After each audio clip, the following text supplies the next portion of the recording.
Professor Jessica Byron, Director of the Institute of International Relations, very distinguished panelists, His Excellency Anthony Phillips-Spencer, Dr. Scott MacDonald, and Dr. Antonio Romero.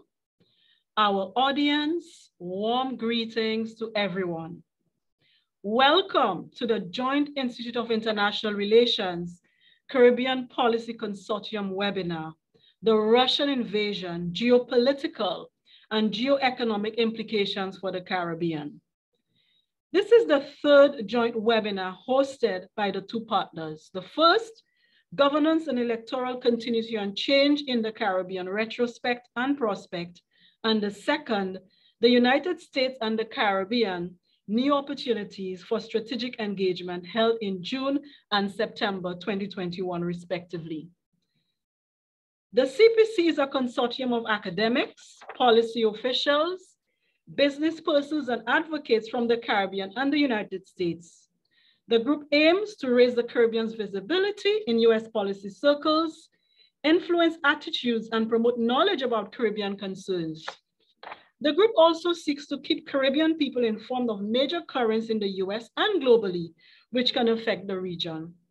The objective is pursued through their writings and hosting of public discussions such as this one. To advance their agenda, the CPC is engaged in cooperation arrangements with universities, including the University of the West Indies and the Florida International University. In April this year, the IIR collaborated with the Catholic Commission for Social Justice and hosted the webinar, Humanitarian Implications of the Russia-Ukraine War. Today, we are here to discuss the geopolitical and geo-economic implications for the Caribbean. Today marks exactly 1 month Russia launched what they call a special military operation in Ukraine. The West, on the other hand, termed this act an illegal invasion. The roots of the conflict go back to the founding of the first Slavic state, Kievan Rus, in the 9th century, which was a federation of states consisting of modern-day Ukraine, Russia, and Belarus. The breakup of the Soviet Union in 1991, Ukraine's independence from it, coupled with Russia's increasing sense of insecurity as a result of Western incursion in sphere of influence, and a pro-Western Ukrainian government are among the contemporary reasons for the invasion. The February 24th invasion follows from Russia's annexation of Crimea in 2014, supported by Russian separatists in eastern Ukraine. Since then, fighting continued between Russian-supported separatists and the Ukrainian government forces in the Donbas region. In early November 2021, Russia, for the second time in the year, began a military buildup along the borders of Ukraine and invaded on February 24th. This war has had ripple adverse effects on the global economy and by extension, every sphere of life. More broadly, the war is causing tectonic shifts and is destined to change the world again, renewing debates about and questioning the benefits of global economic integration, re-energizing thinking around issues of energy, security, among many others. With the Caribbean being among the most globalized regions in the world, the region has begun to witness the impact of this war, hence this webinar today. The format of the webinar is as follows. Each panelist will speak for about 10 to 12 minutes, after which we will have a question and answer segment. I urge the panelists to stick to the time allotted to leave sufficient time for discussion and questions. I urge the audience to post their questions in the chat, which can be addressed, which can be sent to the panelists and your concerns and questions addressed.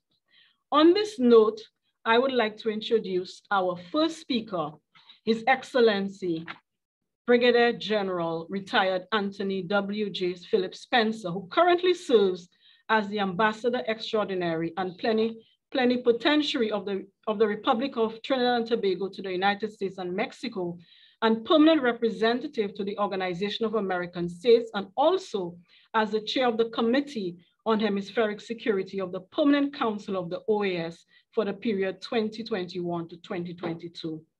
Ambassador Phillips-Spencer has had a distinguished career and has been the recipient of many honors and awards.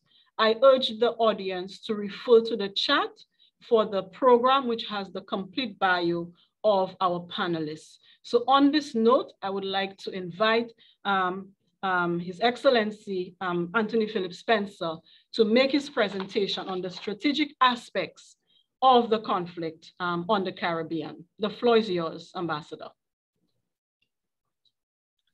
Thank you very much for that very warm welcome and introduction, Dr. Mantut.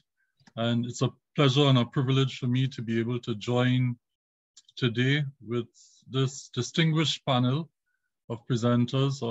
I'm honored to have been included among this panel. I acknowledge them all. I know you've recognized them, so in the interest of time, I won't do that again. Just trying to make sure I've shared my screen. So good afternoon, everyone, a distinguished audience. During my presentation, I will attempt this evening to set the broad strategic context for discussion and consideration of what is essentially a multifaceted outlook of a range of implications of the invasion of Ukraine by Russia, which began exactly 4 months ago. First, I'll provide an overview of my approach and the frameworks of analysis that I have employed to help me understand and interpret the strategic implications of this international conflict. Second, I will share a few key observations from my interpretation of this most recent invasion by Russia, not the first, in terms of the enduring interests of and pursuit of international political priorities by three groups. One, I'll deal with the interests and priorities being pursued by Russia and its allies. Then I'll deal with Russia's great power competitors and their respective allies. And finally, I'll deal with the developing countries of the Caribbean and what our interests are amidst this conflict.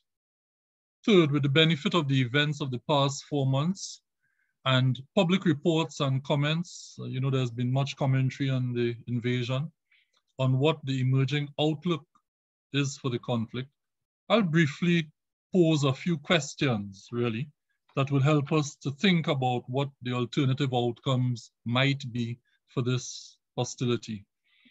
Fourth, I'll propose a few very broad options for international and regional political and economic responses by the developing countries of the Caribbean. And finally, I'll highlight what I think is a key post-conflict opportunity for our region, the Caribbean. So let's begin with an overview. In trying to understand what is now widely regarded as an unwarranted, but equally not unexpected invasion of Ukraine by Russia, several key reflections and reminders are helpful. First, like other countries that have fought for and built empires at some time during their history, as Dominic Levin of the London School of Economics has recently reminded, Russia is a country with an imperial memory, mindset, and motive. And as Levin notes, leadership was critical for the success of the Russian Empire in its own geopolitical rivalry with the Ottoman Empire in the 18th century.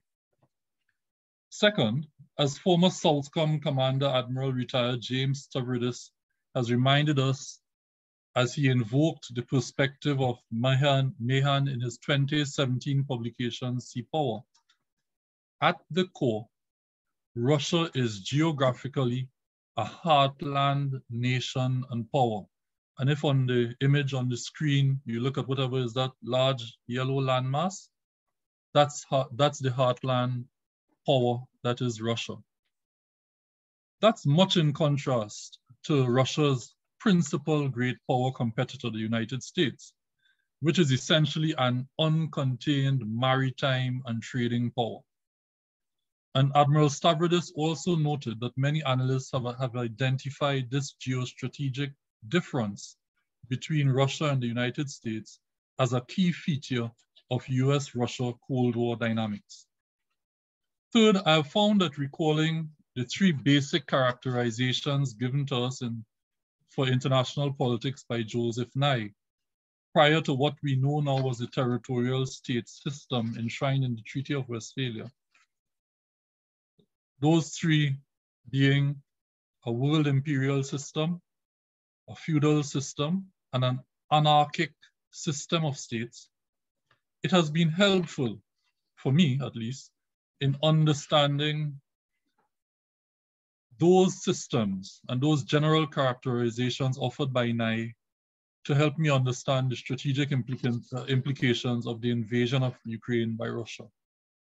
Fourth, in terms of the evolutions of global and regional geopolitics, and there are five, which I should take some time to identify here. First, we had what I call war and conquest, which was really geopolitics prior to and up to Westphalia in 1648. The second evolution was war and peace, which essentially went from Westphalia in 1648 to the end of World War II in 1945. Then we had peace and security between 1945 with the establishment of the United Nations and up to the collapse of the USSR and the end of that period of Cold War in 1990. And then we moved into what I describe as security and development, a concept and a term well known to all of us, which essentially covered a very short period from post-1990 to the emergence of the Sustainable Development Goals in 2015. And now finally, post the Sustainable Development Goals, geopolitics really must be seen from the perspective of sustainable security and development. All of the climate change dynamics and crises and realities are there to justify that. From that perspective, this invasion of Ukraine by Russia really reflects a return to the geopolitical era of war and conquest. That's even before Westphalia. That's not even during war and peace, when we had two world wars. I am therefore certain that between the content of the presentations by my other distinguished panelists, who will specifically address the geopolitical implications, and during our own discussion, the full significance of what this conflict and invasion means will emerge. Fifth, just as we have reflected on the evolutions of geopolitics and its usefulness, I've also taken time to recall the impact of the past three industrial revolutions, and most importantly, the implications of the current fourth industrial revolution on Russia's global and regional geoeconomic interests and priorities in relation, for example, to digitization and the digital economy, and disinformation and democracy. Let's spend some time as we discuss thinking about that.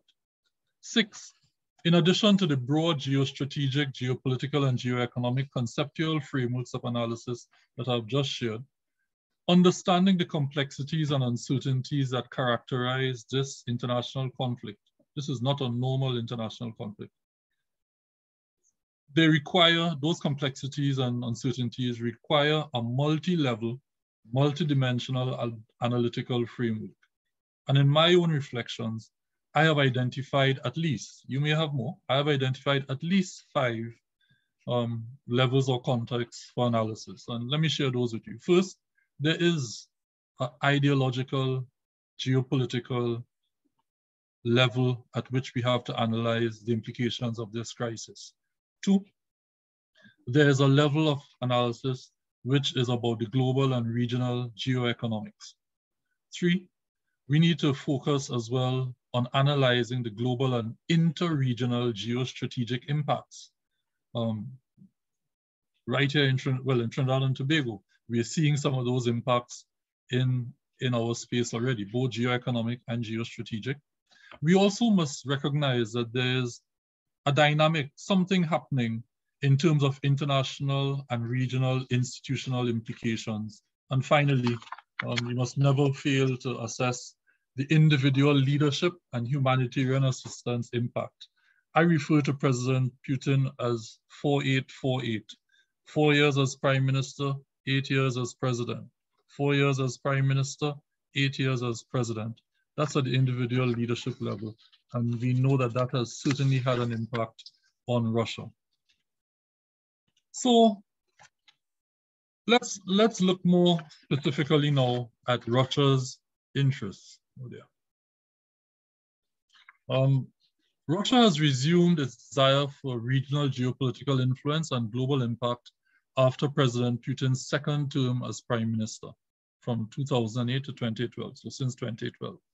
Russia now refuses to be contained and will accept deterrence only on its term, or on its own terms. 3, Russia does not wish to be excluded from the new Cold War. There will not be a Cold War between the US and China that does not include Russia.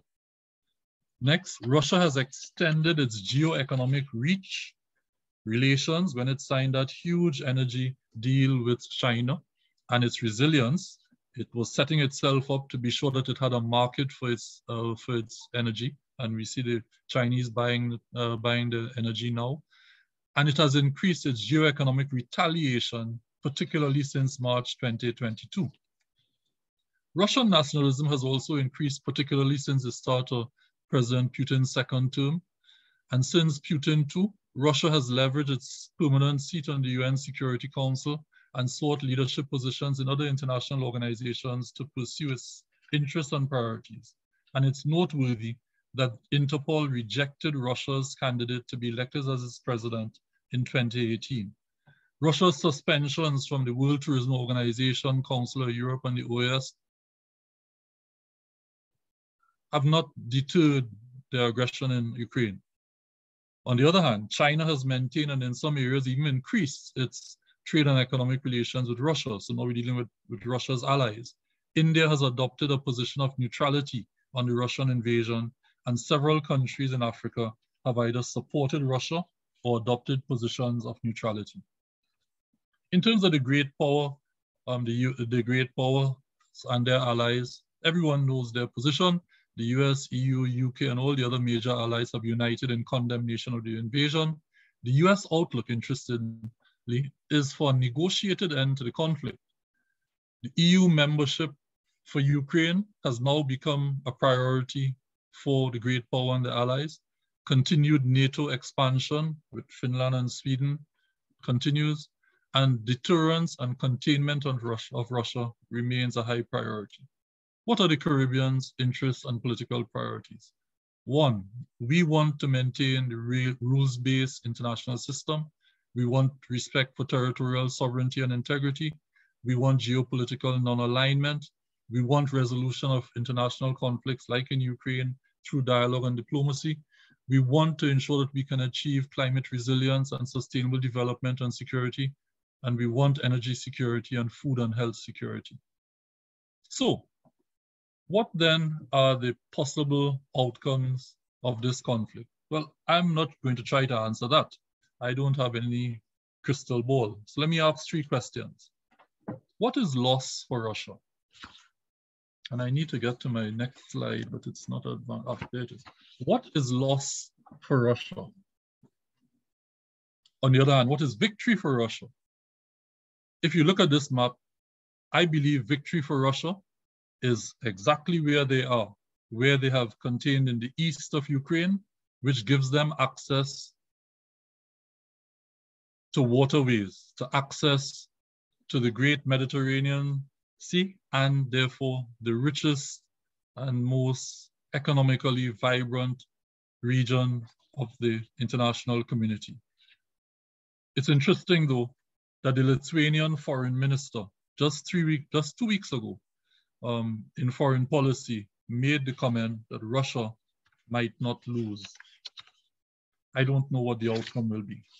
What are the options for the Caribbean? I think clearly for us, 1, we have to avoid any hardline realist or neo-realist positions. And in our discussion, I could explain that some more. And similarly, we have to avoid any excessively liberal or neoliberal positions and postures. What's the key opportunity here for us? I believe that if we avoid both the neoliberal and neo-realist poles in this coming world order, we have an opportunity to craft a position of unique Caribbean constructivism that advocates for and advances and promotes and protects our own interests and priorities. The opportunity is the emergence of a Caribbean constructivism and civilization in the international world order. I look forward to joining the discussion. And Dr. Mantoot, thank you. I think I went 2 minutes over. Please forgive me. I cede the floor back to you. Thank you.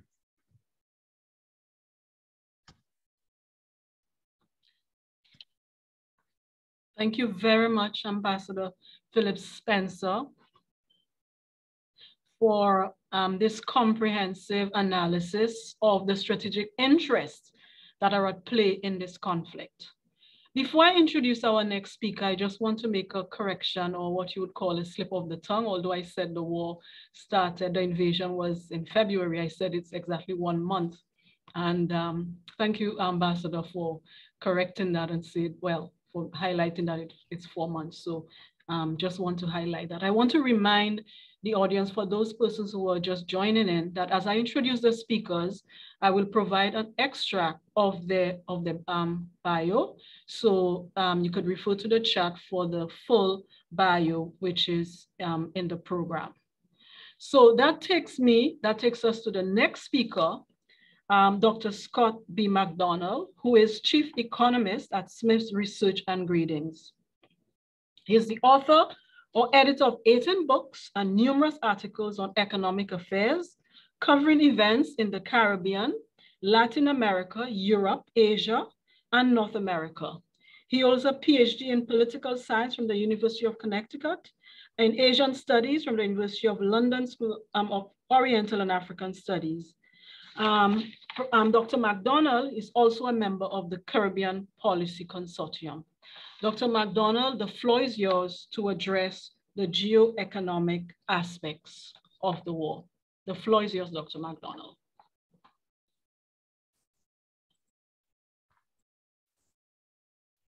Hello there.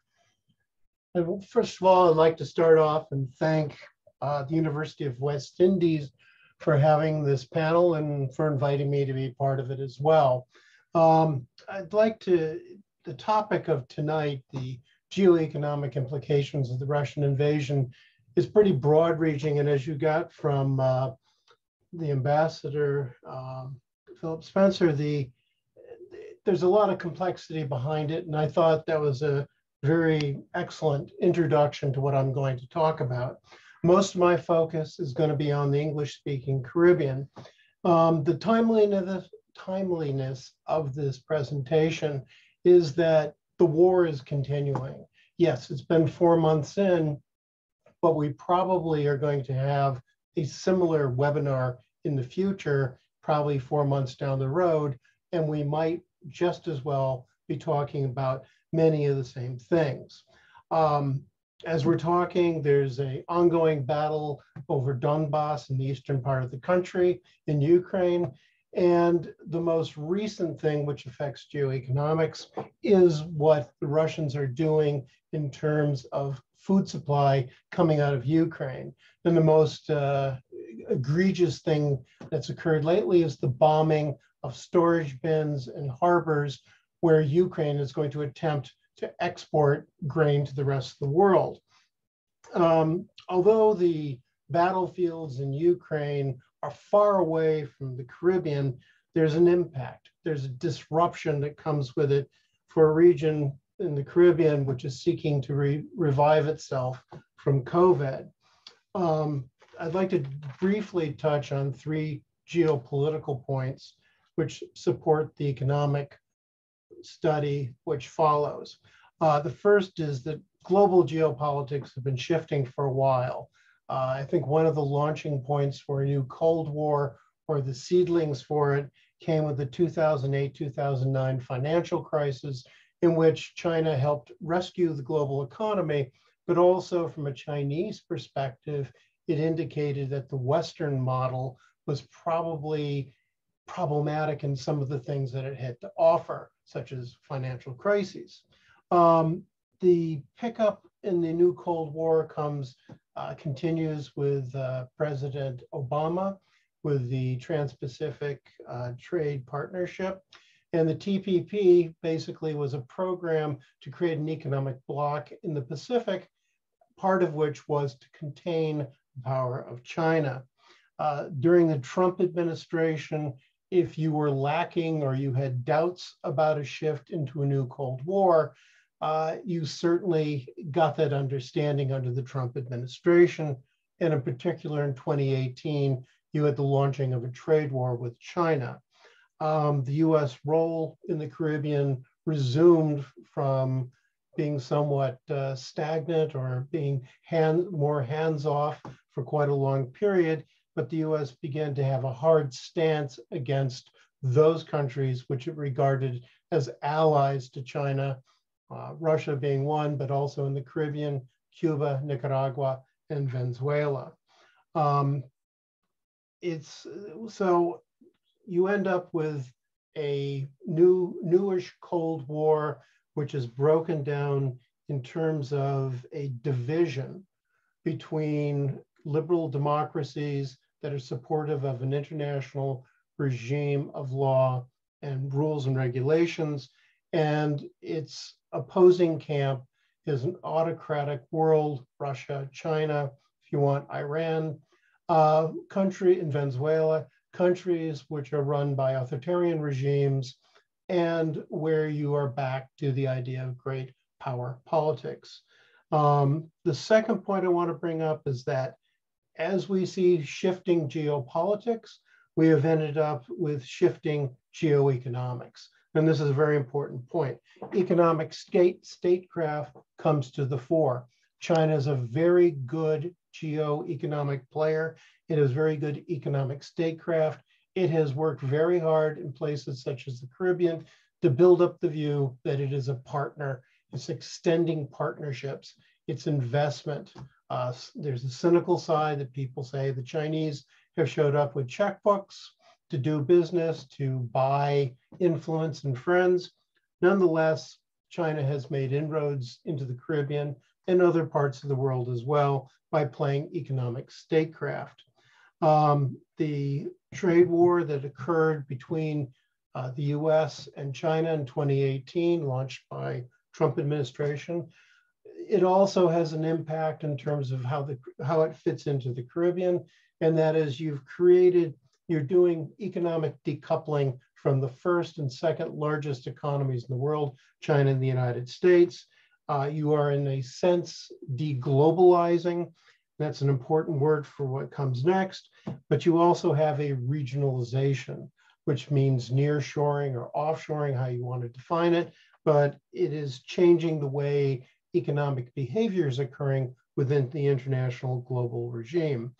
The third point is that Russia's invasion has reinforced the first 2 points that I made. Russia definitely impacts that there is a hot war side to a new Cold War. Russia, as the ambassador mentioned earlier, is not going to be left out of a new Cold War. They will be disruptive and they will play their own role. And the other thing that's come out of it is we are in the process of a massive structural economic change. So how is this playing out for the Caribbean? There's direct implications and indirect implications. In terms of direct economic contact, CARICOM Russian trade is not very large. It's not extensive. It's not like there's a heavy demand for Russian consumer goods, high tech, or food, or vodka for that matter. And on the other side, there's not a strong Russian demand for rum, pepper sauce, or many of the services the Caribbean can provide. And in the world of Russian tourism, the places that you go are like Cyprus and Turkey. They're closer to home. So there's very little, I'm not gonna say very little, but there is a limited amount of economic trade and investment. I did go through the International Monetary Fund's direction of trade dots data. And on a whole, the Caribbean trade with Russia is under $1 billion. And that would include Cuba, the Dominican Republic as well. I looked at, in terms of how does Russia rank as a place of imports for Antigua and Barbuda, it comes in 86th. Jamaica, it's 87th. Barbados, it's 99th. Suriname's 29th, which is a little bit of a difference there. But in terms of exports, it's the same story. With very few exceptions, Russian trade is not a big factor. And if you look at Ukraine's data for the region, Ukrainian trade, direct trade with the Caribbean, with the possible exception of the Dominican Republic, is marginal, to put it mildly. In terms of foreign direct investment, Russia tends to be a minor player, limited mainly to energy and mining, its strengths in terms of what it can offer other countries. And most of this, though, is bottled up in Rusal, which is a bauxite aluminum company, and it has investments in Guyana and in Jamaica. But it's nothing like the scale that the US or China's had in the Americas in terms of mining and energy. The main focus for Russia is obviously been Cuba, Nicaragua, and Venezuela. They are theaters of more limited range of action. They have been supportive of those governments, but the bottom line in all this, for the CARICOM Caribbean, Russia and Ukraine are pretty minor as trade partners. CARICOM was part of the 141 countries at the UN in March 2022 that condemned Russia for its invasion. CARICOM did not approve of any joint sanctions against Russia, leaving this up to individual countries. I'd say there are two key areas where you begin to see areas which are important in terms of Russia and the Caribbean. One is the Citizen by Investment Programs, CBI, which case most of those programs were suspended following US, EU, and UK sanctions against Russia and Belarusian individuals and entities. Probably the most impact was by the imposition of sanctions was the Bahamas. According to the Bahamian Central Bank, there are around $3 billion in assets that are linked to Russia in one way or another.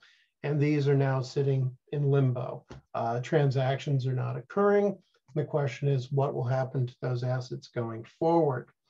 The CBI program is probably more interesting in the regard of its impact on the Caribbean because CBI programs, Citizens by Investment, have led to substantial revenue bases for a number of governments. You had COVID, massive economic contraction. CBI has helped finance economic development in Dominica. It was, I believe there was an international airport, but it's also been used to repay debt. These programs are suspended, but the implication is if this war goes on and continues, it may be an issue in terms of a reduction of income that occurs. What is the more important part of what we're talking about today, though, is the indirect side of where the Russo-Ukrainian war is hurting everybody. It's squeezing the global food market. And I think before the issues that occurred, before the outbreak of the conflict, it was difficult, I think, for everyone to get a very good handle as to exactly what did Russia export that we cared about. Same thing with Ukraine. But we come to the issue of food and pressure on consumers, and that is Ukraine and Russia together constitute 64% of the sunflower oil market. Sunflower oil is not used extensively in the United States, Canada. I don't think it's used as much in the Caribbean, but it's an important factor of day-to-day food in places like the Middle East and Africa. Russia and Ukraine together account for 23% of exports of wheat. They account for 19% of barley. In terms of maize or corn, it's 18%. And the other aspect is when it comes to fertilizers, potash being a key ingredient. Between Belarus and Russia, you end up with 40% of exports from those two countries. Canada is the largest producer of potash, but if you take Russia and Belarus off the market, which has occurred to some degree, it really tightens fertilizer costs, which in turn puts pressure on farmers. The other aspect that goes into fertilizers is urea. Russia accounts for about 11% of urea exports. And then the last part of it is together, Russia and Ukraine export about 28% of fertilizers made from nitrogen and phosphates, as well as potassium. So if you take a look at that, food supplies are more squeezed, global prices are going up, Ukrainian ports are basically blockaded by the Russian Navy, and food security becomes an issue. And certainly food security is a major issue in the Caribbean, where over 60% of food is imported. So you have a definite issue that sits there, which is people concerned, but that's not all. Oil prices. According to Goldman Sachs, US Investment Bank, they expect oil prices to go up to about $140 a barrel between July and September. They expect them to decline a little bit to around $135 a barrel through the rest of the year. But that means that doing anything, getting into your car to take a vacation and drive, or to get into an airplane and fly, or be on a cruise ship, those costs get passed on.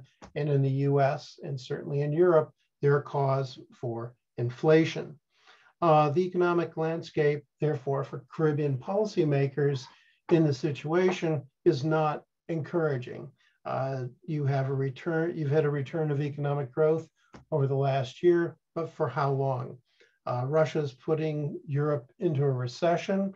They are cutting energy supply to Europe. And it looks like if you're talking about the US economy, inflation certainly is a big issue here. There is a squeeze in certain parts of the economy. And I would say there's overall consensus that with higher inflation, higher energy prices, higher food prices, you end up with a situation where the US could also slip into a recession. The other issue facing the Caribbean is high debt levels. As the US tries to fight off inflation by raising interest rates, this could put a squeeze on Caribbean debt. Ultimately, the Russo-Ukrainian war is a major disruption in the global economy, just at a time it was getting off the ground after COVID. Just to kind of wrap things up, I think that what we look at, one last point I'd like to make on Caribbean business is that for a lot of the major Caribbean companies, such as Jamaica's Grace Kennedy or JP Producers Group, or Barbados Goddard Industries, Trinidad and Tobago's Massey Group, the strategy for these companies has been to expand outwards. I was looking through the data from JP Groups, and I think it's about 48% of their revenues come out of Europe. So if Europe goes into recession, then it has impacts back in the Caribbean. Looking ahead, this is where I'm going to wrap up. Geopolitics are likely to become more challenging as the war is likely to continue for some time to come and could spread. If you're watching events the last few days, that's definitely a case in point, especially with Kaliningrad, which could undergo a bit of a blockade or a shutting down of communications with Russia through Lithuania. Outside of Russia's Ukraine war, US-Chinese rivalry is not going away. But I think not to leave things on a bad note, a constructive note, many of the things that are needed to make the Caribbean stronger economically and probably socially and politically are already in place. But the Russian invasion is just one more reason to press ahead with blue and orange economies, nearshoring, and enhancing food security. I'll leave you with a quote from a Russian, since we haven't done this yet, but I look to Anton Chekhov, who said, "Knowledge is of no value unless you put it into practice." We've got a lot of knowledge there, and I think the Caribbean is trying to put it into good practice. And I'm done.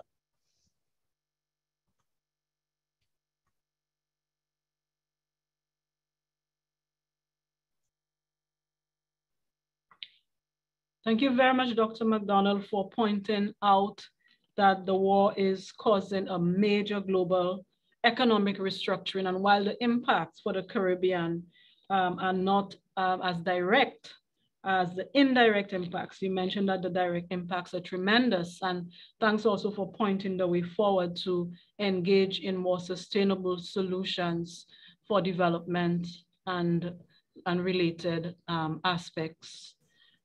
Next, we move on to introduce Dr. Antonio Romero, who will be addressing the geoeconomic, geopolitics aspects of the war, focusing on the Greater Caribbean. Dr. Antonio Romero is a Cuban economist holding a PhD in economics from the University of Havana in international economic relations. He currently is a professor at the University of Havana. And in April 2002, he started to work at the Permanent Secretariat of the Latin American and Caribbean Economic System as an international official. He's the president of the Caribbean Studies Norman Govan Chair of the University of Havana. He has published more than 80 articles in specialized journals on economy, development, and international relations. Dr. Romero, over to you.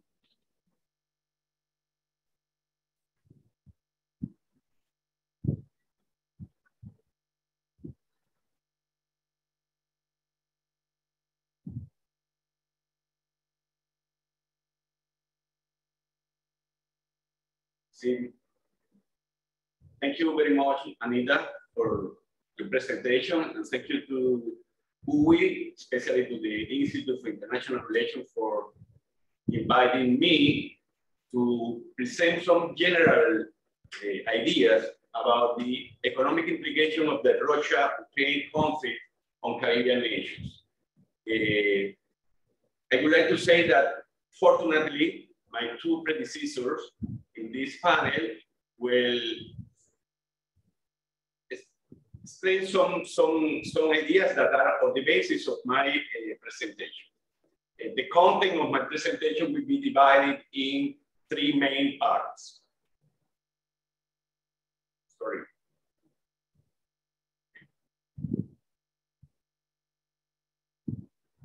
First, I will make some explanations about the general implication of the Russia-Ukraine conflict on global economic conditions. Second, immediately, I will summarize some of the most important impacts on Caribbean economy. And finally, I will express some elements that, from my point of view, are in the centerpiece of the discussion about the political policy action for the near future in the Caribbean. First, in terms of the general implications, I would like to remark the introductory remarks of the very recent document published by ECLA 10 days ago about the implications for the Latin American and the Caribbean of this conflict. And they said, the war between the Russian Federation and Ukraine has created an international crisis. The effects of that crisis of Latin America and the Caribbean must be analyzed considering almost 2 decades of external shocks that has worsened investment and production conditions in the entire region. I hope that you can see this first graph, these first figures, that is very important from my point of view because it's contextualized where we are now taking into consideration the impacts of this Russian-Ukrainian crisis into the global economy. As you can see there is a graph in which you compare the average growth rate of the GDP, global GDP, and at the same time, the average annual change of the international trade. As you can see there, since the eruption of the Great Recessions in 2008, 2009, until now, there was a disruption in that trend, in the sense that since that year until now, the growth level of the growth rate of the international trade is below, and in general terms, very below the growth rate of the GDP. And that is completely the opposite situation that we have since 1990 until 2008, 2009. And at the end of that graph, you will see that after the eruption of the crisis, the war between Ukraine, Russia and Ukraine, well, that trends maintained. From a point of view, there are 6 general implications of the war concerning the global economy. And this is the context in which the Greater Caribbean economy had to function. First of all, activity levels. The most recent estimate from World Bank, ECLA, and the IMF, taking into consideration the expected impact of the conflict in the global economy, pointed out that the war is expected to grow in 2022, 1 percentage point less than projected before the conflict erupted. The GDP growth of the region key trading partner, let's say USA, China, and the European Union, has worsened. What does it imply for the Caribbean economy? Obviously, a decline in the region external demand. The third point is that the war is amplifying the disruption to primary productive sectors, mainly oil, gas, aluminum, and grains, and some industrial sectors, very important for our region, like, for instance, fertilizers. The fourth point in this summarizing general implication is that the maritime transport system disruption has increased, as was mentioned by Dr. Scott MacDonald. The blockade of the Black Sea is important, as added a lot of pressure on this problem, and this have many important negative implications for the logistic chains and operating costs. The fifth point is that the climbing prices of energy products and general, many other commodities, rising international transport costs, worsening supply products, and still a growing domestic demand in developed countries has pushed up global inflation. And finally, the war has accentuated the pre-existing tightening of the global financial condition, thus increasing volatility in financial markets. Consider this last point that, from our point of view, is very important when you analyze the impact of the war to the Caribbean economies. The increased financial volatility and the global risk aversion as a result of the war have hurt capital flows to the emerging markets. That figure you will see that suddenly, since the beginning of this year, and mainly since February, when the crisis started, when the invasion occurred, then immediately there was a very important reductions in the net flow of financial capitals to emerging markets. Considering this topic, the final topics about the financial flows, there are 4 points that from a point of view are very important when you analyze it, when you try to analyze the external financial implication of this crisis to the Caribbean countries. First, if inflationary pressures continue and central banks intensify contractive monetary policies, the financial restriction will increase. The tighter monetary policies will hurt the highly indebted countries, limiting their asset to financial to roll over previous debt or increase net borrowing. Rising interest rate will have a significant impact on countries with a high proportion of floating rate debt. That is the case of many Caribbean countries in the total external borrowing, and in some of the countries, the rise in the interest payments plus a surge in trade deficit could lead to heightened vulnerability, external vulnerability. That is the case of many of the some Caribbean countries, as we can see later.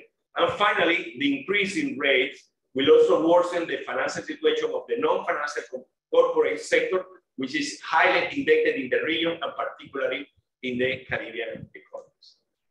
The second point, the specific impact on Caribbean economy, we could say that first, the effects in the Caribbean will differ among countries. Obviously, the economic damage will be severe in some nations and industries and much less important in others. The level of dependence of each country on oil, gas, and other primary products determine the impacts of supply disruption in these national economies. Despite this, there are shared factors that any Caribbean economy will be suffering because of the crisis. First, the increase in uncertainty and its effect on investment. Second, the effects of one shortage and price increases, and the effects of high in interest rate in a neutralized economy in response to the rise in inflation. Which are the specific areas of impacts on the Caribbean economy? It seems to me that there are 5 very important specific areas of impacts of this crisis on the Caribbean economies. First of all, implications for international trade. Second, the more inflationary pressures as a result of the central shock. Third, another setback in the fight against poverty. Fourth, and it's very important, I have total coincidence with Dr. MacDonald that from my point of view, the food security complexity is one of the most important factors in terms of preoccupation for the Caribbean economies. And finally, all related with the fossil fuels dependence. Very briefly, this is a graph in which there is the last estimates by ECLA on Latin America and the Caribbean annual rate of change in terms of trade for this year, 2022.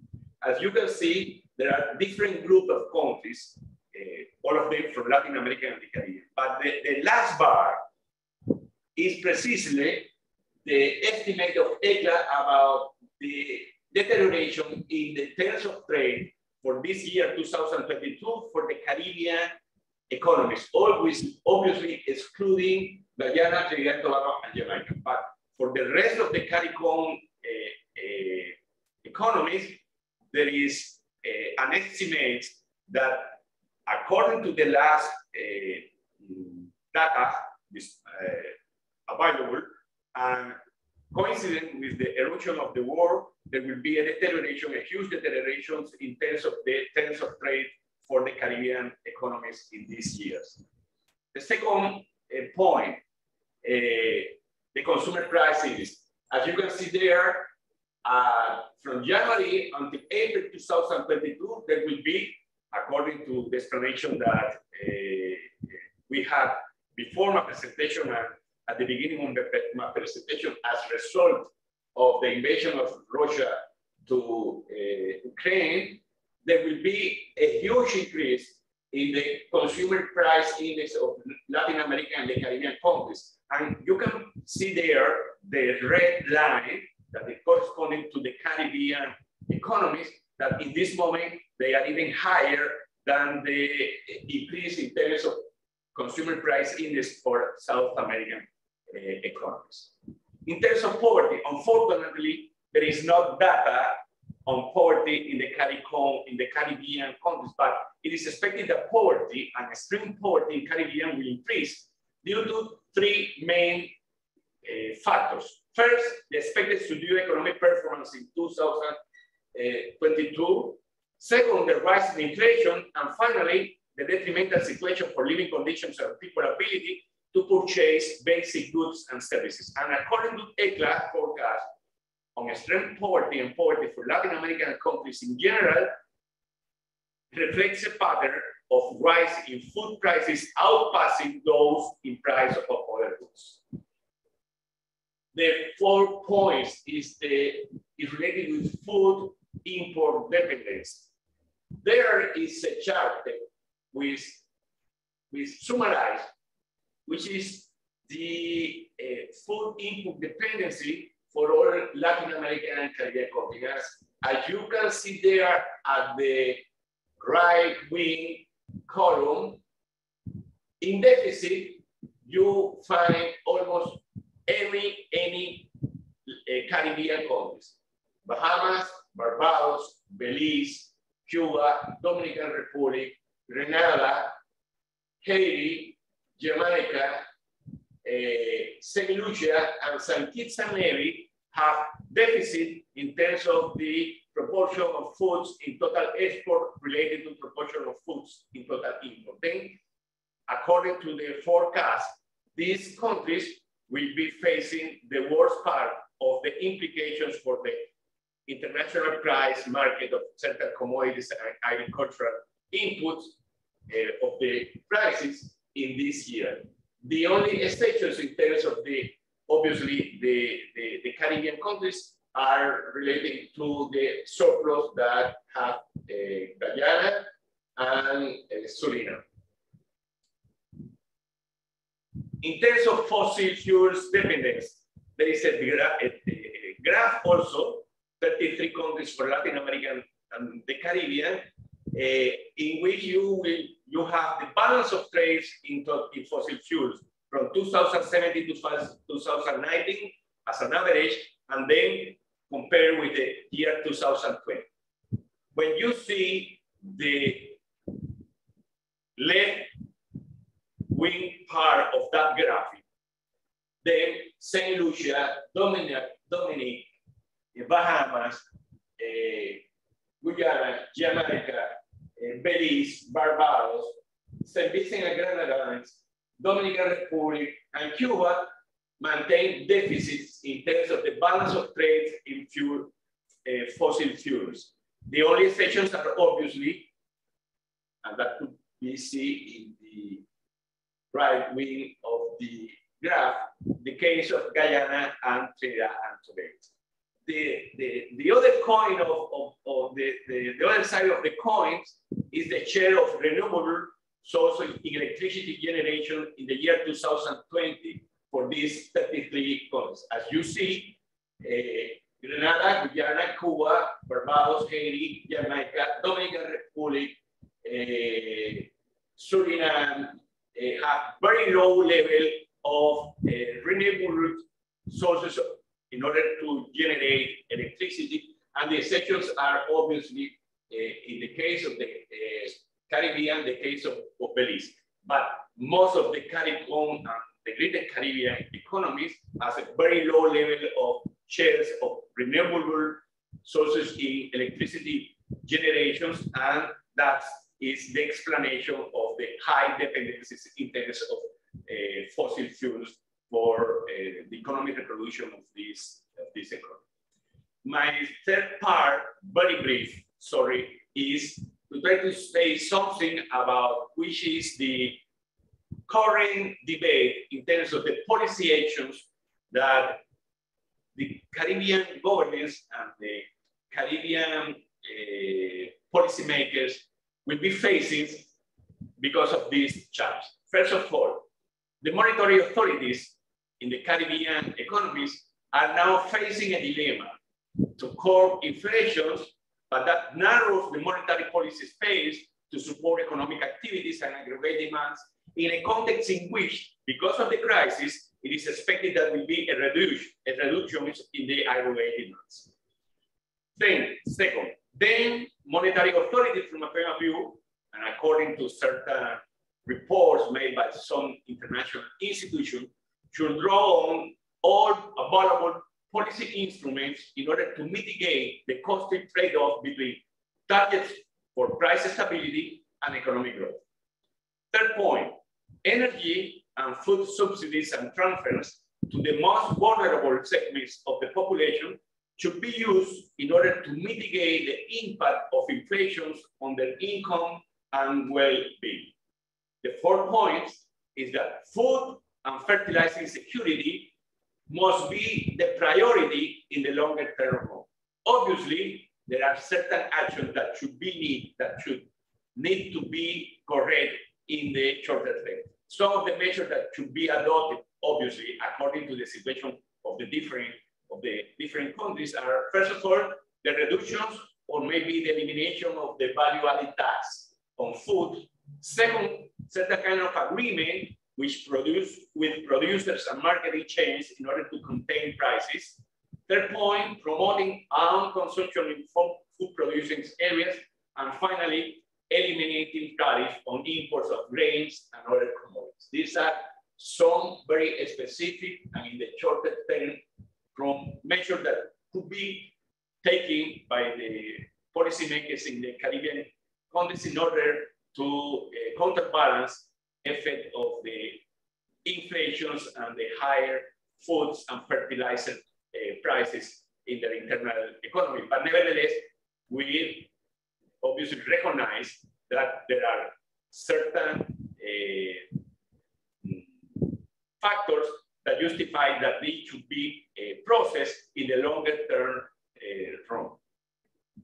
5 point, it is crucial to reduce the dependencies on fossil or mineral fertilizers by improving in Caribbean countries fertilizer efficiency and developing alternative forms of fertilizations.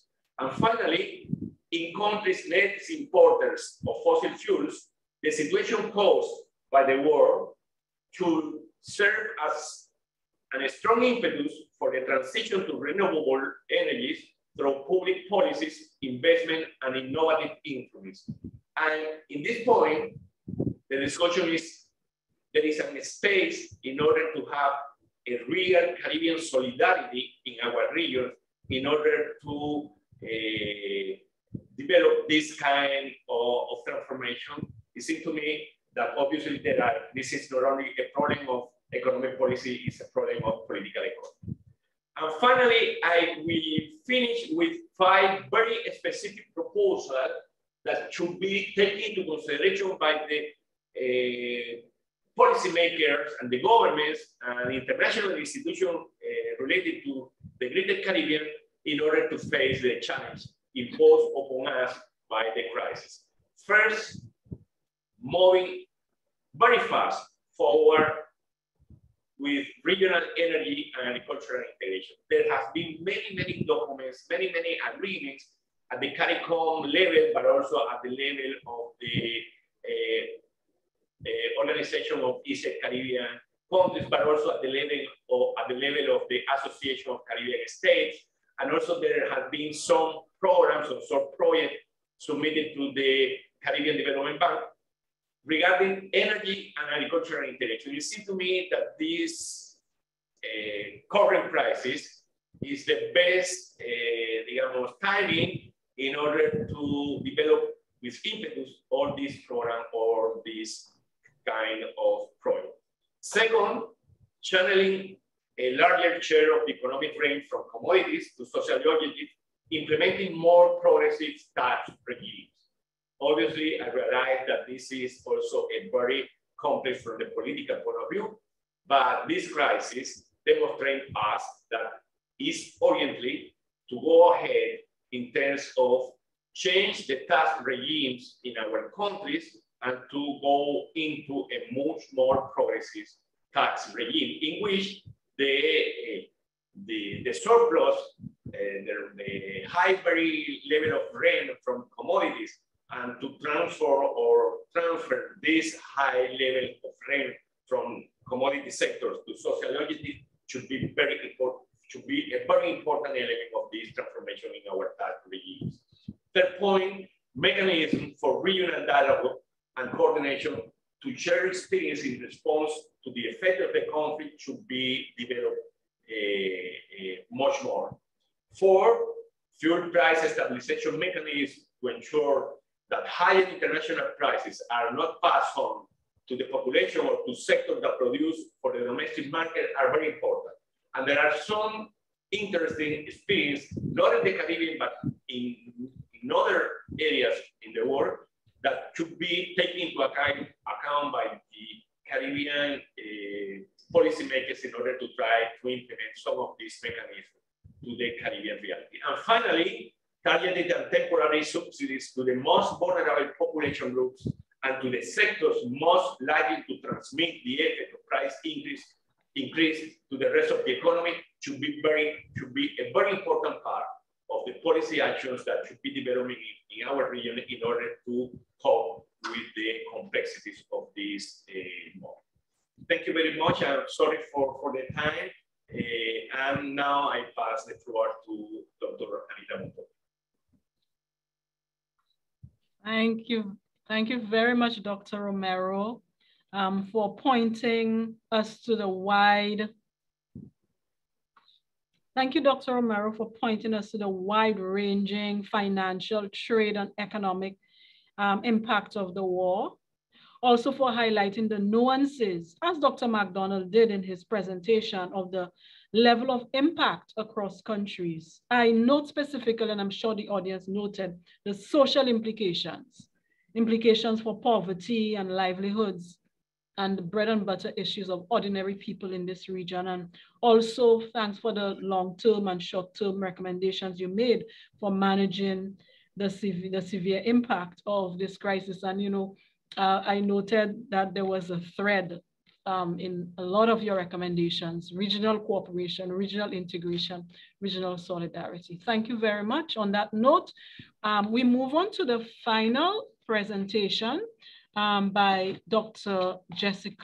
Professor Jessica Byron, who will address the geopolitical and diplomatic aspects of the implications of the war. Professor Jessica Byron is director of the University of the West Indies Institute of International Relations at the UWI St. Augustine campus in Trinidad and Tobago. She's a member of the Caribbean Policy Consortium. Professor Byron has published extensively on Caribbean, Latin American international relations, and on small states and territories in the global political economy. Professor Byron, I invite you to make your presentation now. Thank you very much.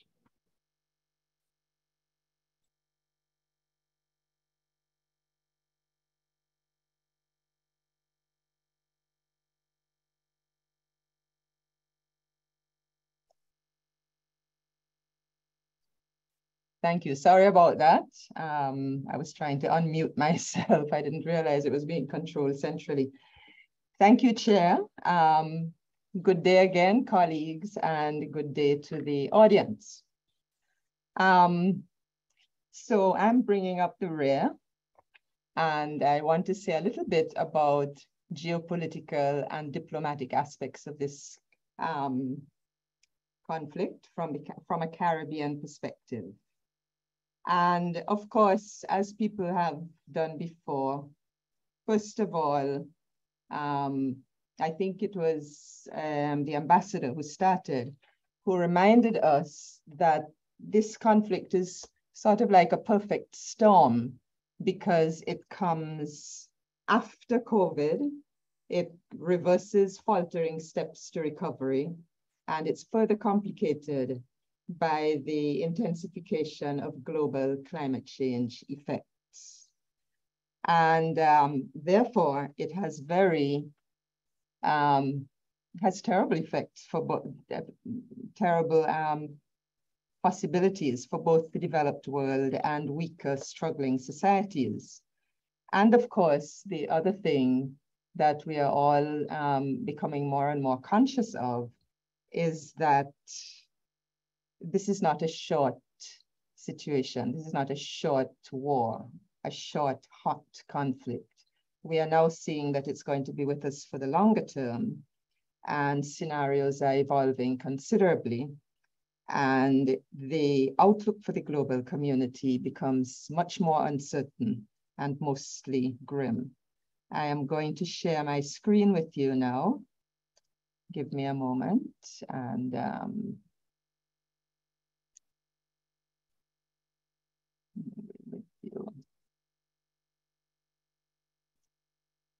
right. So I think this is where we want to be. Let's see if this is where I want to be.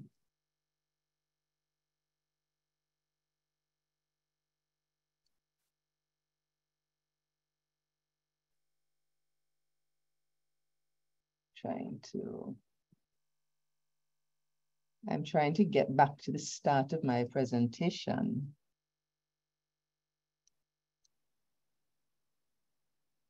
Oh dear.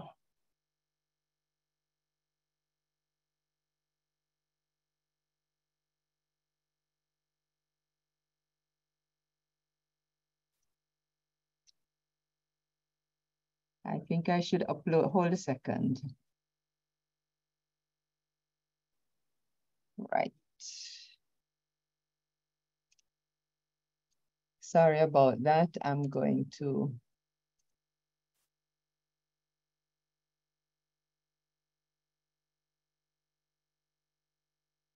Right, you know, well, colleagues, it really doesn't matter if you're seeing the screens as I go along. The important thing is that we get this thing going. So I wanted to start off with some geopolitical reflections. Now, some people argue that the Ukraine conflict sort of brings us back to a Cold War situation, and that we should all be, and there is this temptation to go back to a Cold War mindset. But there are others who caution that we shouldn't really make facile comparisons with the Cold War, because we live in a much more complex world now. We live in a multipolar, globalized economy with many more powerful actors and many more opportunities for all states to explore. And so, as Dr. MacDonald reminded us, before Ukraine, the focus of the Western world was on China's rise and the tensions that were developing between particularly the United States and China, but of course also involving other Western countries. And there was even talk of a decoupling of the global economy. What we have now is an updated East-West divide in which the geopolitical and geoeconomic tensions in Europe are center stage, but with the added complexities of the Chinese positioning, the interests of various middle powers, and what used to be known as the BRICS. And there are, of course, the burgeoning threats of energy and food crises, etc., especially dire for the poorest countries and populations.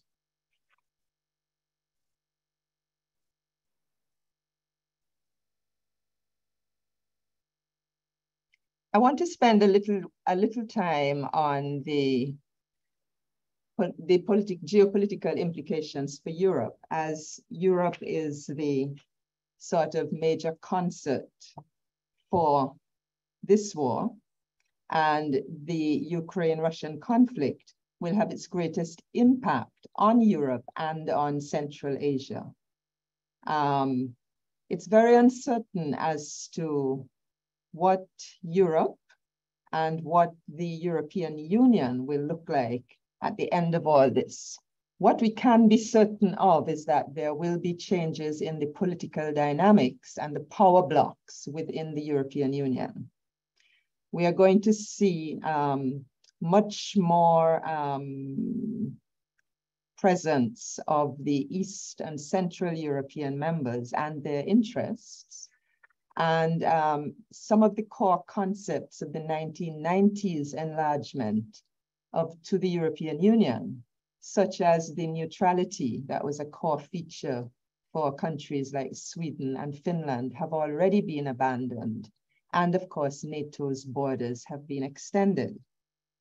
I think we can agree as well that for the time being, the strategic autonomy that has been much discussed by European members of NATO became a very loud discussion towards the end of the Trump administration, and it extended into the Biden administration, particularly with the way that the Afghanistan withdrawal took place. For the time being, that idea of strategic autonomy has been abandoned, and the EU-US partnership has been reinforced.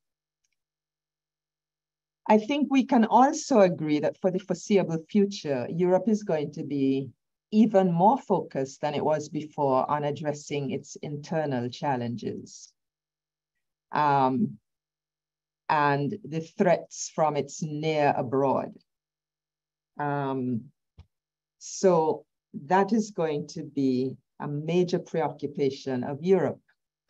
Now, the EU, of course, will continue to engage with its developing country partners, but the focus will probably be even more on Africa, particularly as it tries to counter the Russian and the Chinese political, military, and economic presence there, and also on the Middle East, as the EU tries to shift its energy dependence away from Russia. Now, all of those things have implications for the Caribbean because of our ongoing historical and also contemporary relationship with the European Union. Now, arguably, I would think quite likely, this war is going to strengthen China's overall position in the global order. And it's also because China, while providing a certain amount of support to Russia, and is also adopting a very strategic neutral, sort of semi-neutral position, and calculates very clearly, very carefully, the level of its engagement. The war is also demonstrating to us the essential role for regional actors in conflict diplomacy, for example, the role of Turkey, and residual BRICS effects that's demonstrated, for example, in the behavior of the positions adopted by Brazil, by India, and by South Africa. The war has also emphasized the reality of this changing, ever-changing multipolar global order that we are living in. The fact that many countries are ambivalent and have very complex interest calculations vis-a-vis this conflict. Many countries are definitely opposed to the use of force. They are shocked, in fact, they're appalled by Russia's actions and the brute force that is being used against Ukraine, but they are reluctant to completely accept the Western narrative. There is widespread ambivalence concerning the economic sanctions that have been initiated by the US and the European Union and the collateral damage for all that they are causing. And one wonders if this will speed up the trend towards creating alternative financial arrangements. Somebody like Scott or Antonio would probably be better able to answer that question than I am. But I suspect that we are going to see a proliferation of new global financial arrangements. The Russia-Ukraine war has also highlighted the fragility of global governance mechanisms and the very real existential threats for humanity. Food insecurity, the collapse of our public health system, the continued collapse, I should say, and planetary climate change impacts, which are weighing more and more on the conditions that have been created by the war.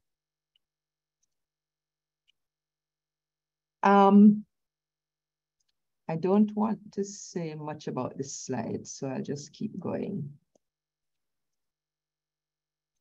Yes, let's go now to the geopolitical concerns for Caribbean small states. I think that for us, and now I'm speaking about the entire Caribbean, not just CARICOM, a major geopolitical concern is the contraction of diplomatic and economic policy space for small actors resulting from the actions of major powers vis-a-vis the conflict. Initially, in the 21st century, the landscape offered new opportunities for international partnerships. But increasingly, we see the re-emergence of constrained policy space because of global power rivalries and because of the increasing use of political, diplomatic, and economic sanctions by major actors. For SIDS in particular, trade wars, transport disruptions, and economic sanctions are anathema. They not only blight the economic development of the target states, they also blight regional growth and social well-being. And the far-reaching economic sanctions on the Russian state and senior representatives and business partners have made the Caribbean economic sectors very vulnerable, because there is a Russian presence or Russian footprint in various sectors, in mining.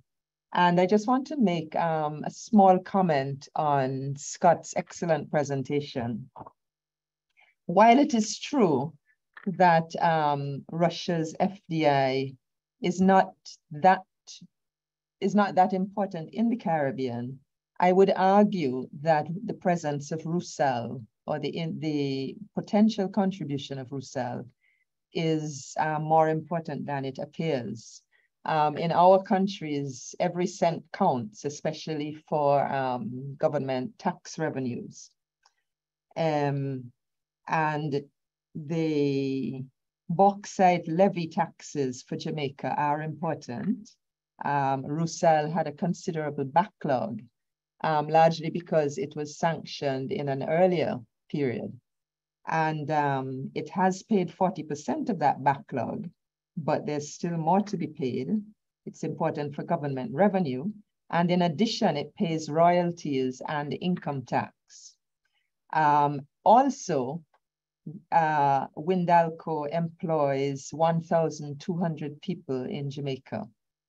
And these are not insignificant impacts. Now, Russia is also present in various ways in the pleasure yacht services trade, in citizenship by investment.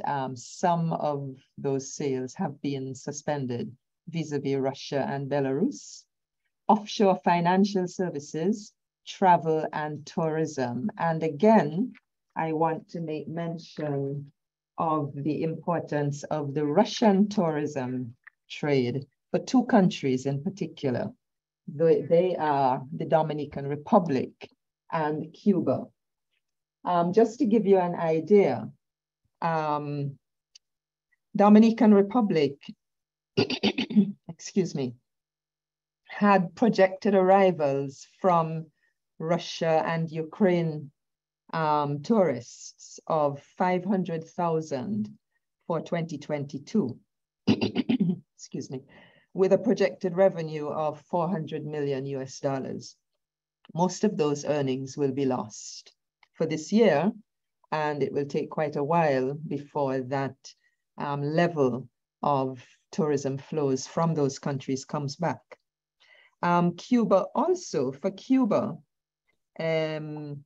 Russia has been the largest source of tourists to Cuba, save for Canada, for the last few years. In 2020, Cuba received over 74,000 Russian visitors right at the resumption of tourism. And in 2021, over 146,000 Russian visitors. So Cuba is also experiencing a sharp downfall in its tourism arrivals because of the Russia-Ukraine war.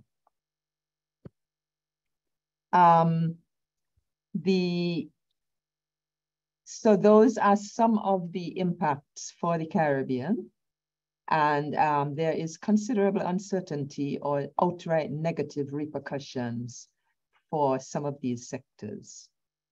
And of course, as mentioned before, there is inflation and food and energy insecurity. Now, I want to say a bit about Caribbean diplomatic and consular responses. Now, in terms of the consular, we see that Caribbean countries have had to engage both with protecting their nationals overseas and also extending consular protection to Russian and Ukrainian visitors to their shores. So the Dominican Republic had over 18,000 Russian tourists stranded and at least 3,000 Ukrainians after the invasion. And they guaranteed accommodation and negotiated repatriation arrangements where possible. And similarly, Cuba engaged with Russia in terms of getting 5.5 thousand Russians evacuated by charter. Now, both Jamaica and St. Vincent had to organize evacuation of their nationals, students based in Ukraine from there. And it is worth noting that CELAC countries, the community of Latin American and Caribbean states, implemented a Peruvian proposal to cooperate on extending evacuation assistance to nationals of all CELAC countries stranded in Ukraine. I am not sure if that, if any CARICOM nationals took up that offer, but the possibility was available, and it's a very tangible expression of CELAC regionalism. Now, in terms of other types of diplomatic responses, not the consular now, diplomatic responses, CARICOM initially had a pragmatic mix of multilateral and bilateral responses. At the multilateral level, there was, of course, a CARICOM, there were two CARICOM statements, I believe. And these, of course, condemned the invasion, called for diplomatic solutions, but also left the question of sanctions up to the individual member states. And CARICOM countries, CARICOM, the Secretariat and countries made it quite clear that they felt that UN principles, key UN principles of sovereignty, territorial integrity, peaceful settlement of disputes, and the rule of law are essential norms for the protection of smaller players in the international community, and they fully support and uphold such principles. CARICOM has stated that Russian actions set a very dangerous precedent, and they have reaffirmed several times the Caribbean as a zone of peace. Another important statement has been their concern at the humanitarian crisis, and they have called for guarantees of safety not only for Ukrainian nationals, but for all nationals of Latin America, the Caribbean, and African countries seeking to leave Ukraine. Now, beyond the multilateral declaratory diplomacy, there have been individual country statements, and I'm going to just refer to three that had some measure of difference. Suriname's foreign minister expressed support for the UN norms, but at that time, this was in February, said that Suriname would only consider imposing sanctions against Russia if there were a UN Security Council resolution to this effect. I'm not certain if Suriname has changed its stance on that latter part, but this was Suriname's position at that time. There were also those countries that have CBI programs or offshore financial sectors announced the suspension of business with their Russian and Belarus clients. And there was a very unique move by the Prime Minister of St. Vincent and the Grenadines, who communicated personally with President Putin based on his personal relationship and the relationship between SVG and Russia in the past. He expressed disappointment at Russia's actions and spoke about the global suffering that would result, urging an early diplomatic resolution. This was a lot of steps further in terms of diplomacy than were taken by many other CARICOM actors. Other Caribbean responses include Cuba's. Now, Cuba's leadership stated its opposition to the use of or the threat of force against any state and called for respect for sovereignty and international borders. But Cuba also argued that NATO's historical actions and Russia's long-standing security concerns should be taken into account. And it is fair to say, I would say that the Russian invasion of Ukraine has placed Cuba in a rather invidious diplomatic position at a time of great economic hardship made worse by US sanctions. It finds itself at odds with Ukraine and the EU, all of which are countries with whom it has a history of productive cooperation. It is heavily dependent on Russian economic support, yet badly affected by the economic disruptions that have been provoked by Russia's war. Other multilateral responses came from CELAC and from the OAS. There was a more muted CELAC response because of major variations across CELAC countries. There was no joint CELAC statement in February and March, but there was a creative solution. The chair of CELAC, Argentina, held a video conference with CARICOM and SICA chairs and with the CARICOM and UN Secretaries General. And he expressly condemned the suffering caused by the invasion, rejected the use of force, and stressed that Latin America and the Caribbean is a zone of peace with strong traditions of peaceful conflict resolution. And we should also bear in mind CELAC cooperation on evacuation.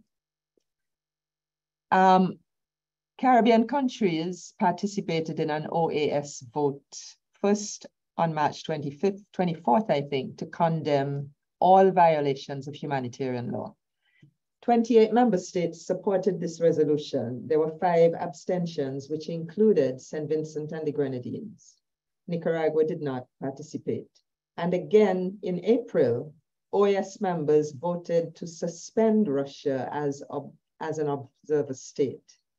25 members were in favor, but the abstentions increased to 8, including St. Vincent and the Grenadines and St. Kitts and Nevis. In both, what's interesting also is that in both of these votes, the resolutions were introduced by 1 CARICOM member and 1 member of SICA in Central America. So small states introduced the debates on both resolutions. In terms of multilateral diplomacy within the United Nations, the variances became even more evidenced. Of course, it was impossible for the United Nations Security Council to play a major role because of permanent members and veto power being engaged. So there was an emergency special session of the General Assembly early in March. All CARICOM countries supported the resolution, which condemned Russian aggression and called for immediate cessation and diplomatic solutions. But there were differences across the Greater Caribbean and South America. There were abstentions from Cuba, El Salvador, and Bolivia.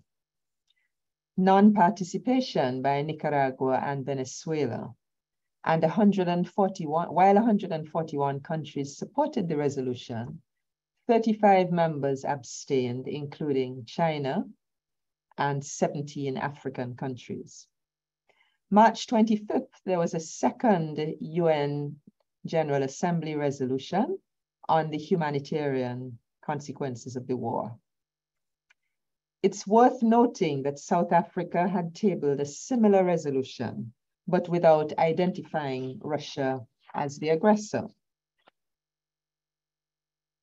That draft did not go forward, but 140 states supported the second resolution with 5 against but 38 abstentions, including India and China.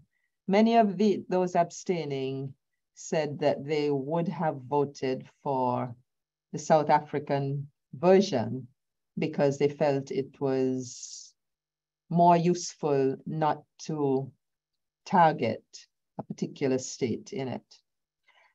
There was another interesting vote in the Human Rights Council meeting in April on a resolution. There was a resolution to expel Russia from the council. Cuba, Nicaragua, and Bolivia voted against this, and quite a number of Latin American and Caribbean states abstained. Mexico, Brazil, El Salvador, Barbados, Belize, Guyana, St. Kitts and Nevis, and St. Vincent and the Grenadines. So what you notice is that the extent of division is increases in successive votes. And with time, as time has passed, there has been increasing concern over the socio-economic impact of the conflict, including economic sanctions and their effect on the rest of the international community. So fast forward to the present.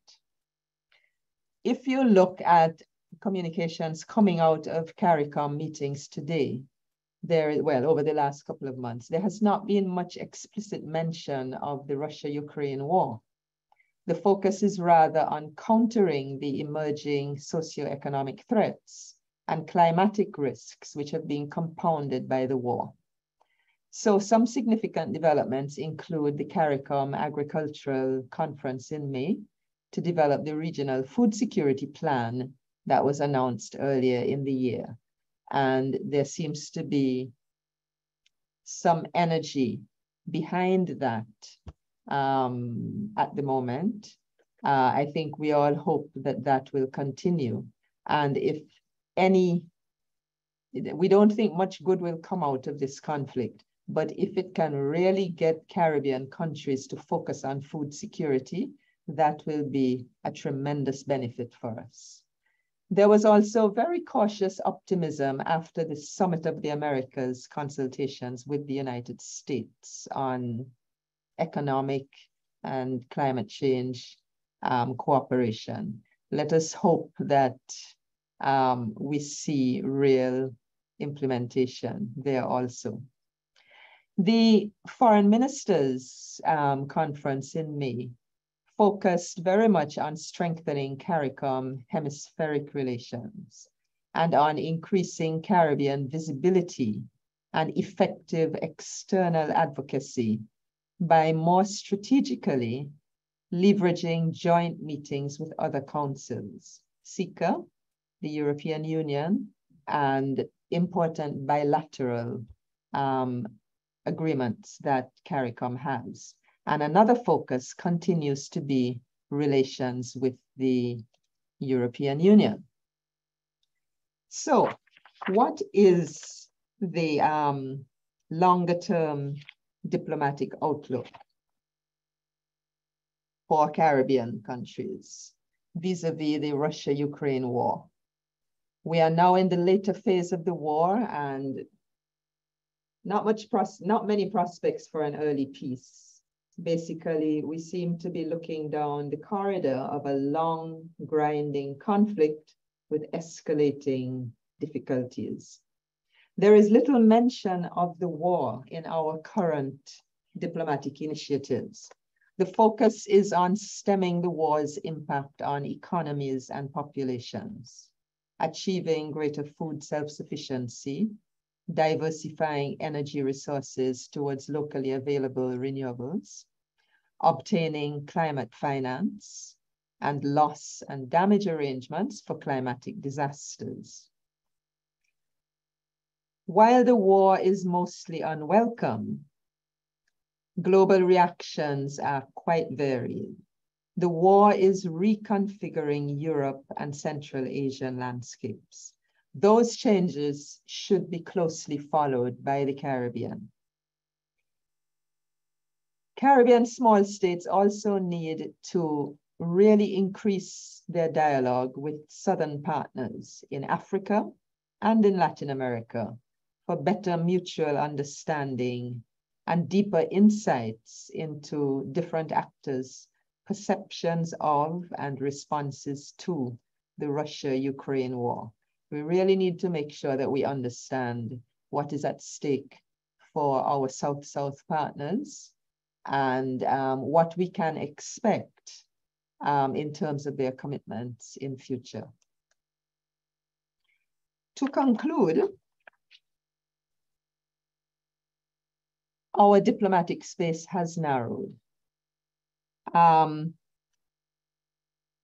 All Caribbean actors are navigating new diplomatic divides, more pressures to conform, and we are all also obliged to engage diplomatically to protect key sectors.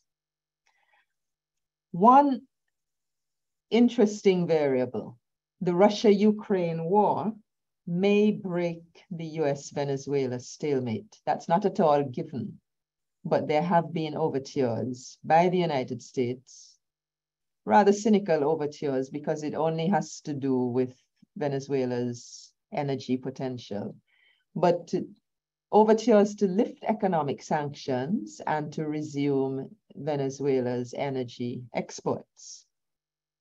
Venezuela's economic stimulation could relieve living conditions for its population and could ease the migratory pressures on its neighbors. None of us knows if it could be positive for resuming the political dialogue within the country, which is really the key to Venezuela's politically stable future. But this is an important development coming out of the Russia-Ukraine war. There is need by all actors in the Caribbean for proactive diplomacy to protect and build a regional environment that promotes the well-being of all our regional populations. Caribbean actors also have a strong interest in preserving UN Charter norms and contributing to constructing a global and regional order that is based on respect for diversity and for self-determination. Caribbean actors favor inclusive institutions that protect the security and stability of small territories and that maintain a focus on the sustainable development goals that seem to be rapidly disappearing into the misty distance of our future.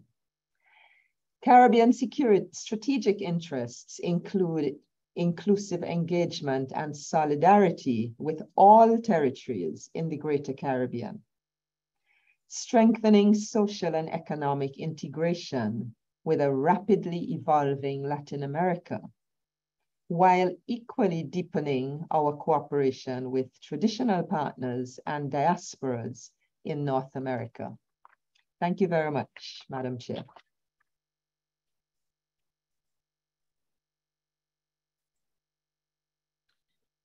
Thank you very much, Professor Byron, for this very comprehensive and insightful presentation.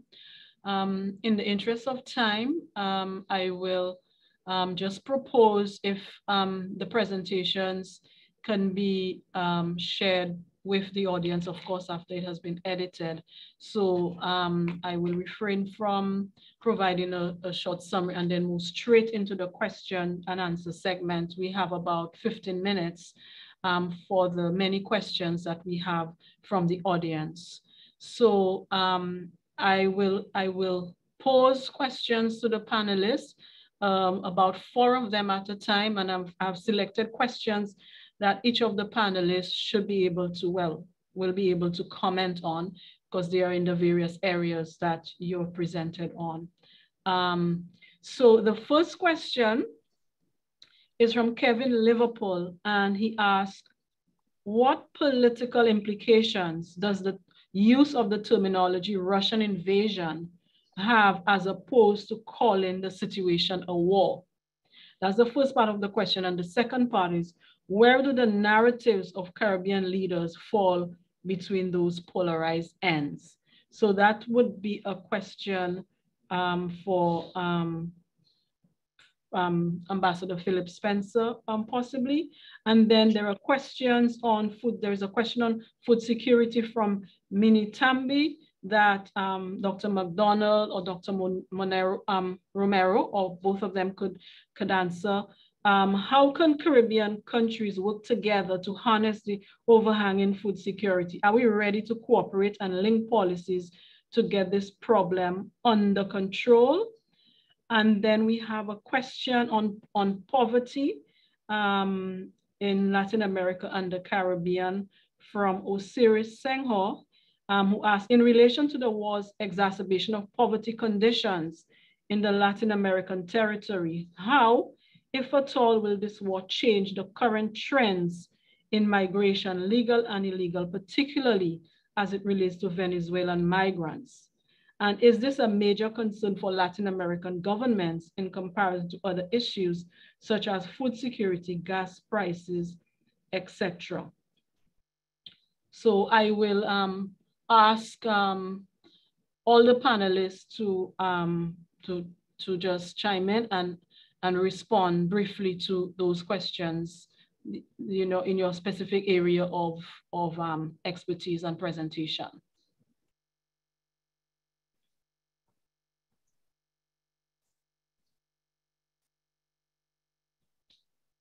Ambassador Spencer. Thank you very much, Madam Moderator. Let me just take a quick, in the interest of time, offer a quick reflection on the invasion war question. So the invasion really addressed a breach of international law, and the war has to be assessed from the perspective of what we understand in generic terms to be the laws of war. And on both of those, I think it's clear that the position with respect to the breach of international law was obvious. That's what in fact united at the outset all of the member states. I think everyone was clear on that. And what we have now is the issue of one, the international legal system. And I referred as one of the levels of analysis that I think it's important that we focus on to be the institutional level of analysis. In fact, I have noted, and I'll just prefer in the interest of time to cite it very accurately of a reflection I shared. I think that regardless of the perspective embraced in this outbreak of high intensity conflict, because that's what it is, invasion, war, whatever you call it, it is high intensity conflict. It is undeniable that the existing institutional frameworks for the pursuit of multilateralism and diplomacy have been insufficient to guarantee peace. Right now, it's in Eastern Europe. What happens if our claim to the Caribbean as a zone of peace, if we have a similar occurrence? The institutional frameworks are not sufficient. Russia, as a permanent member of the Security Council, as I referred to in my presentation, with the veto, makes the call for a reform and, well, review and reform necessary.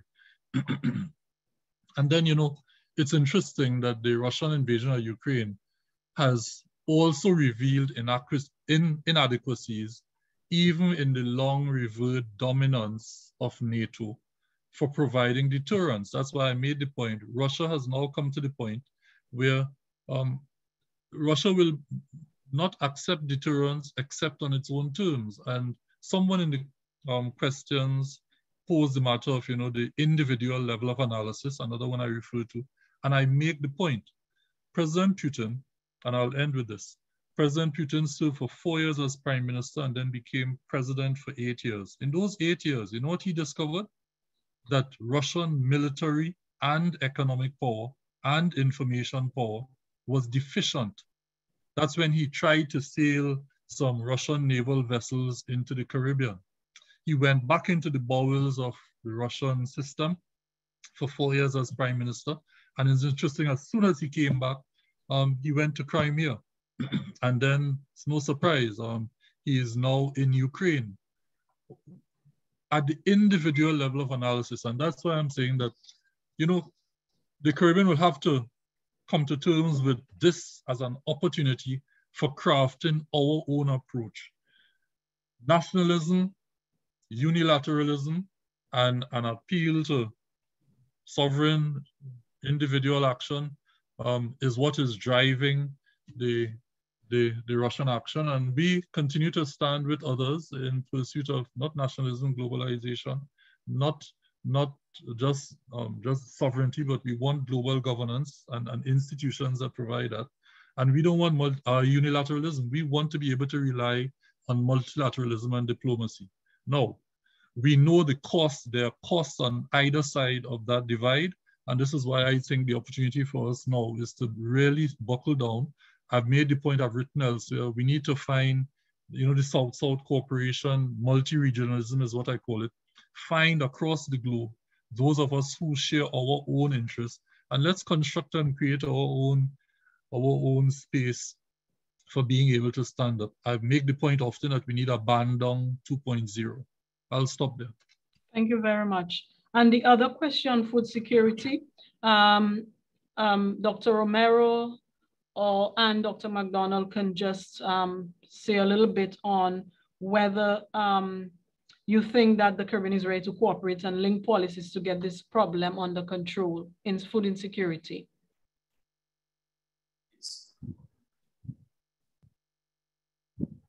I'm happy to speak first. Yes, Dr. MacDonald, okay. Please, thank you. No, it's, I think the issue with food security is, one, the Caribbean used to be one of the leading agricultural producers in the world. The second thing is the geography is still there to be able to produce a lot of the food. The third thing is that the Caribbean is fragmented in terms of its food market. It's developed a dependence on the outside. And I think the solution has to be a greater encouragement of agricultural production, but certain countries have more of an advantage over other countries. I mean, Guyana, Suriname, Belize, Jamaica have space capacity that can be used in this. And if you look at the array of exports coming out of Jamaica, they produce a lot of food. The same thing is true with the Dominican Republic. And Cuba has massive potential. So I think, you need greater regional cooperation on this. You need to develop a policy, and a lot of this is in motion. I mean, I will take encouragement from the presidents of Guyana and Suriname for holding a number of meetings in which agricultural production was one of the key topics. So, there is momentum in this direction, but there's a lot more work that has to be done. And I can't remember who said it, but basically, a good crisis should never be wasted. And I think this has application here to food security. Everybody's aware of it, but I think what we're watching with the complete rearrangement of the global economic system, it's a good nudge in that direction. Yes. Thank you very much, Dr. MacDonald. And the other question, I think I'll ask both Professor Byron and Dr. Romero, except if Dr. Romero has something burning to add to what Dr. MacDonald has said on food security. I will ask the next question, which also touches on issues related to food security, issues of poverty, and so both Professor Byron and Dr. Romero can come in on this question if Dr. Romero doesn't want to add anything to what Dr. MacDonald has said. Yes. Okay, so I could go on to the next question. Just restate the next question, which is, in relation to the war's exacerbation of poverty conditions in the Latin American region, how, if at all, will this war change the current trends in migration, legal and illegal, particularly as it relates to Venezuelan migrants? I think Professor Byron already addressed some of that. And the person asked, and is this a major concern for Latin American governments in comparison to other issues, such as food security, gas prices, etc.? You both can come in on this question. Professor Byron, you want to start?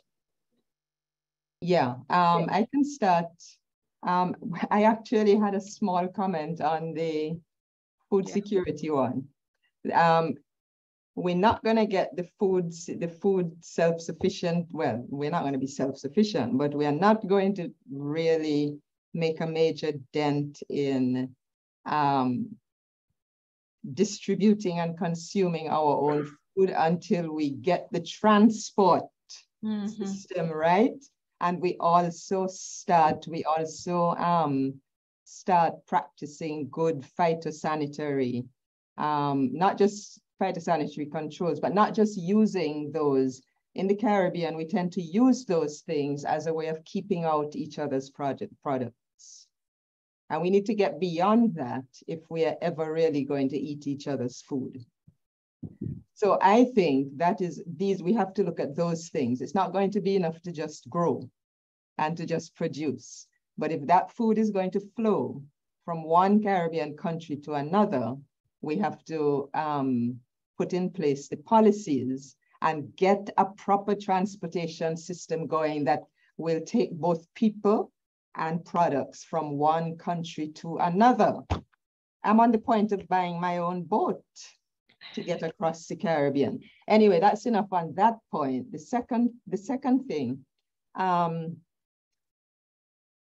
migrants, I think that as regards Venezuelan migrants, there is a steady small flow of people back and forth between Venezuela and some Caribbean countries. Some people have returned. I read a newspaper article a couple of months back saying that over 2,000 Venezuelans returned to Venezuela voluntarily at the end of last year because, well, the conditions were not really what they had hoped for themselves.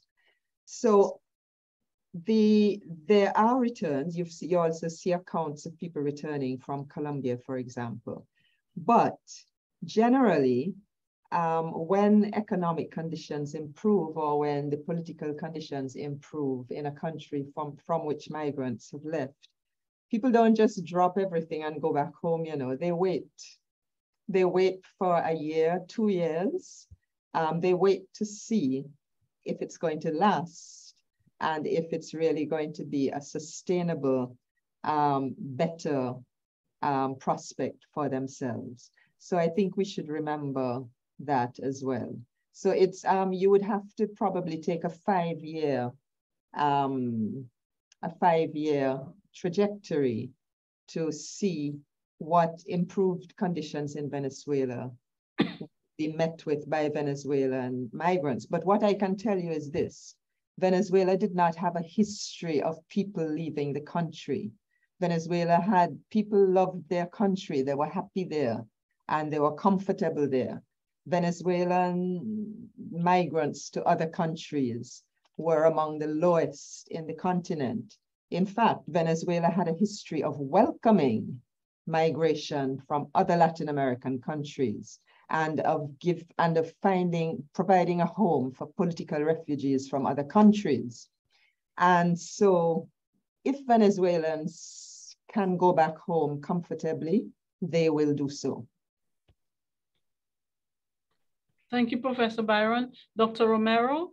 Yes, sorry, Anita, when you asked me first, there were some technical problems here, but first, I would like to say that I agree completely with Dr. MacDonald on his answer regarding food security in the region. And I remember that many years ago, the CARICOM head of state and government approved a joint food security program for the entire region. And there are, in spite of the fact that there are many problems, there are different conditions. For instance, as he mentions, there are certain possibilities to develop regional value change in different sectors, in the agribusiness sector in our region, that are the first step in order to build that food security. And I would like to mention 2 points very briefly, because I know that there is no problem. During Jessica Byron's presentation, she asked about if the crisis will impose pressure in order to develop alternative financial support for Caribbean countries, according to the challenge that we are facing in this crisis. I just pointed out two elements. The Caribbean countries has been, until now, the countries with less utilization of the opportunities of the green finance at the global scale. And second, the South-South cooperation is important, nevertheless, it's difficult. And the last point is that just in order to think on a near, for the next seminar, what would be the implication of the Ukraine-Russia crisis for the commitment assumed by the multilateral community in the Paris Agreement. It's very important, it's very complex, and that it seems to me that should be analyzed in the near future, because there are many negative implications of the transformation of the energy pattern because of the Russia invasion to Ukraine, with the commitment assumed by the international community for, according to the Paris Agreement. Thank you very much, Dr. Romero. We will take the last set of questions, and I want to assure the audience that the questions that were not addressed will be forwarded to the panelists, and we would get your email address as you have registered to forward responses to you. So have no fear, your question will be addressed. So I will ask another set of questions where each of the panelists would have an opportunity to answer. So I will ask this one, direct this one to Ambassador Phillips-Spencer to ask him what he thinks. This question is from Dr. Anthony Gonzalez. He asks, how does the panel assess Russia's ability to sustain a long protracted war? And what are the implications for Russia's allies in the developing world? If you can just give a very brief response, and then I will ask 2 or 3 questions that the other panelists can address.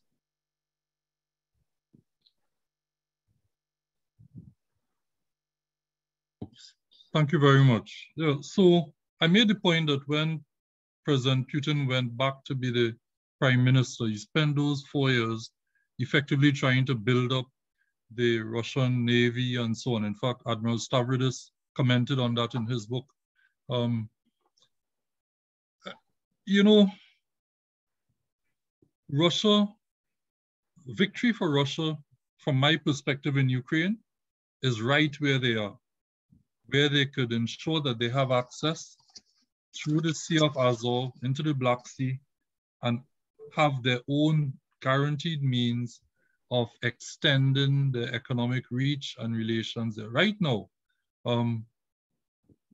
Russia sensed that channel, that seaway, that access, again, as a heartland power, was being lost. So really and truly, I think if Russia settles on eastern Ukraine, they're good. And however long it takes to get that will be enough. That will be enough. If you look at the geography, I had a slide there. Anything leaving Ukraine by waterways must pass through that area in eastern Ukraine that Russia has secured.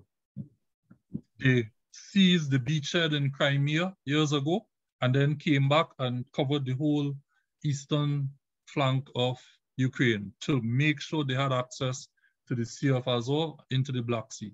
That's the end of the day. That's win, in my respectful view, for Russia. Implications for the region. So someone was asking a question about Nicaragua having allowed access to Russia, Russian troops or whatever. Listen, everyone wants to have what the United States refers to as freedom of maneuver. Everyone wants to have the freedom of the seas, the oceans as a global commons. It's interesting, you know, that Admiral Stavridis when he described the geopolitical realities of the Caribbean, you know what he described that chapter in his book? He referred to the Caribbean as stalled in the past. That's probably a topic for another seminar. I would love to be able to spend time helping us understand what the Caribbean and the Caribbean Sea for us has not delivered. I refer to the region as a region of flows, and that's why we have no base to develop and grow. Development, which is our key priority, and I support the food security and all that discussion has been going on. That's where we need to make sure that we could find a way to heighten those as enduring and priority interests for us. Those things don't matter amongst great powers and middle powers and allies who are seeking to preserve their influence in the world and in their regions. So I'll stop there, but great questions. And I'll make contact with Professor Gonzalez separately for a one-on-one discussion. Thanks. Thank you very much, Ambassador. And then we have a question from Alim Khan. He asks, Trinidad and Tobago, Grenada, and Russia had plans to joint natural gas projects. Would you advise those to be put on hold? Dr. MacDonald, Dr. Romero, you could go first on this one. Would you advise these countries to put a hold for these joint natural gas projects? Dr. MacDonald can come in, and if Professor Byron also wants to say something on that, she's welcome. Dr. Romero? Oh, you know, I prefer that Dr. MacDonald say something about that because I don't know nothing. Okay, go ahead. Go ahead. Sure, leave me with the easy question. No, it's a very good question. I think the issue is, one, does it make economic sense? Obviously, Trinidad has a lot of expertise. There is probably natural gas off of Grenada. For Russia, this is an area where they have a degree of strength. And then there's the political side of the equation. Rightfully or wrongfully, I think the United States would do everything it could to undermine that project. And you take a look at what happened with Nord Stream 2, with the Germans getting the supply of natural gas to Germany.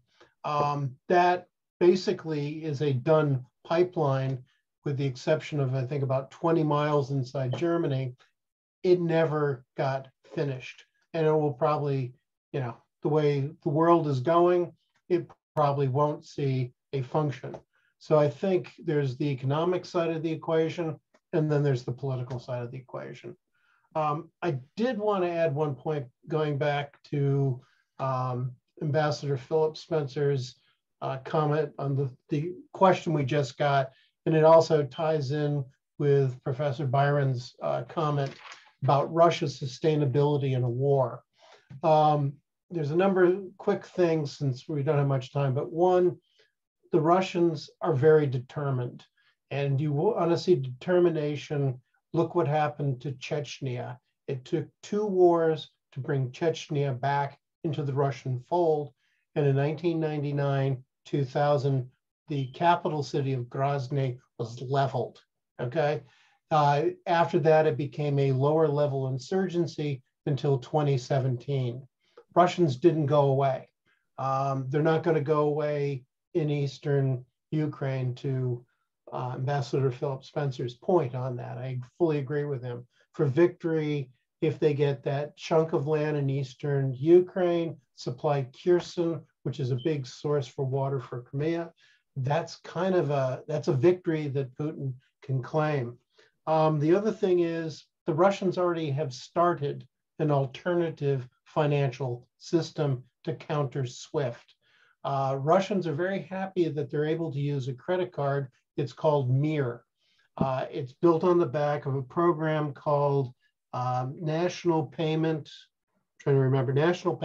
Card System.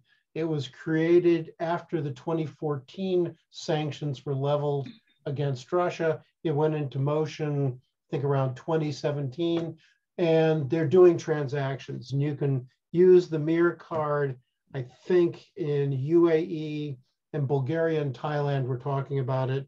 And I think that financial system has been extended or is going to be extended to Venezuela. And I'm not sure at Cuba, but it wouldn't surprise me if it would be there as well. China also has CIPS, which is another payment system. That only does RMB right now, but these mechanisms are built to counter the financial, will counter the West's ability to weaponize finance. And I think for China, you're going to see a bigger scramble to have more digital currency, in large part because the Chinese were shocked to see what an impact the West could have on assets and the financial system. Thank you very, very much for this, Dr. MacDonald. And I will pose the last, well, second to last question from Elizabeth Morgan. The question is around globalization. She asked, was it a mistake for Western countries to place so much of their production in China? And does COVID and this war indicate that they must now take home production or invest more in neighboring countries? That is, USA and Canada investing more in Latin America and the Caribbean. So Professor Byron and Dr. Romero can comment, and then I will ask one last question, which is more of a general question, and anyone can address this very last question. But Dr. Romero, Professor Byron, do you want to say something on that, or can we open it to the other panelists?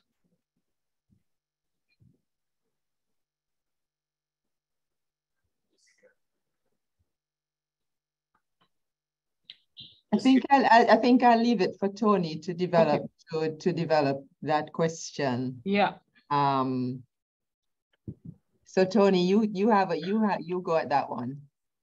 Well, you know, it's speculative at all to think that because of this crisis there would be a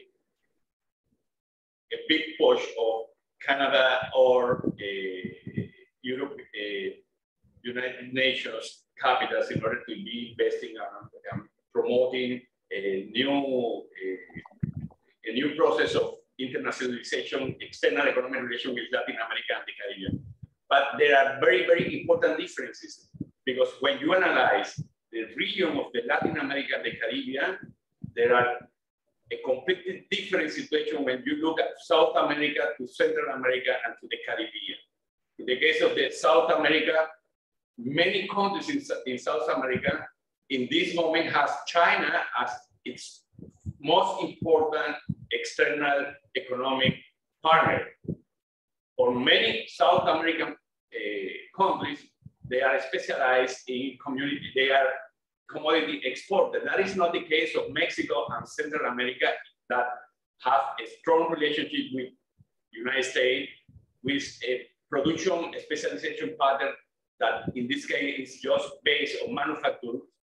And the other case is the case of the Caribbean, in which, well, we are a services economy, and we are specialized in the export of net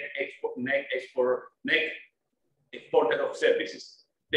This difference should be taken into account in order to make an analysis, in order to say that in these conditions, United States or Canada will go down and to try to take advantage of this conjuncture.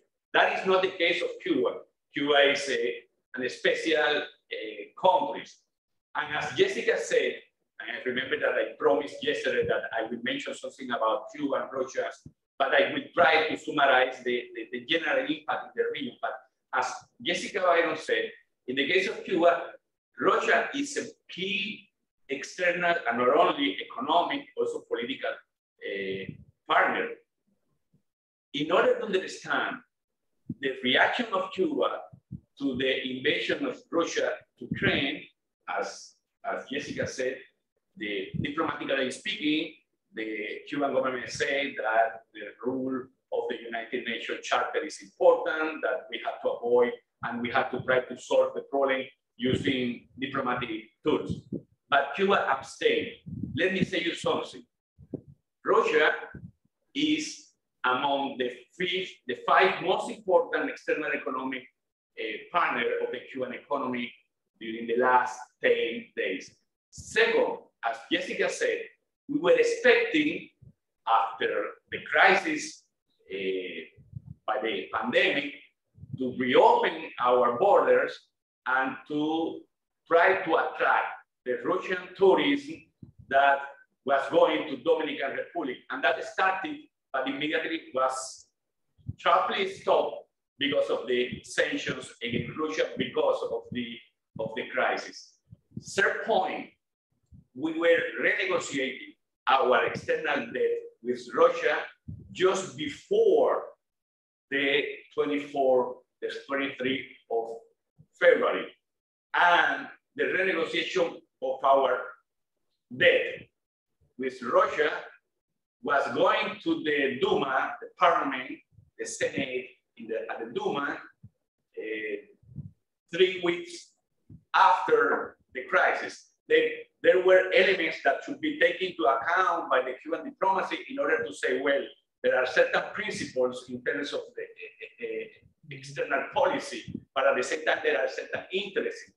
And we have to counterbalance. For that reason, that explains the abstention, but at the same time saying that we support international solutions.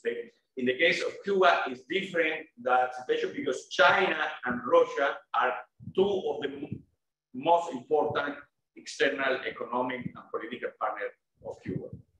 I don't know if that could say something about this speculation about, in this new scenario, what will happen with Canada and United States trying to go down to Latin America and the Caribbean in order to take advantage of the problem. You have to sectorialize and regionalize the analysis. That's my point. I don't know.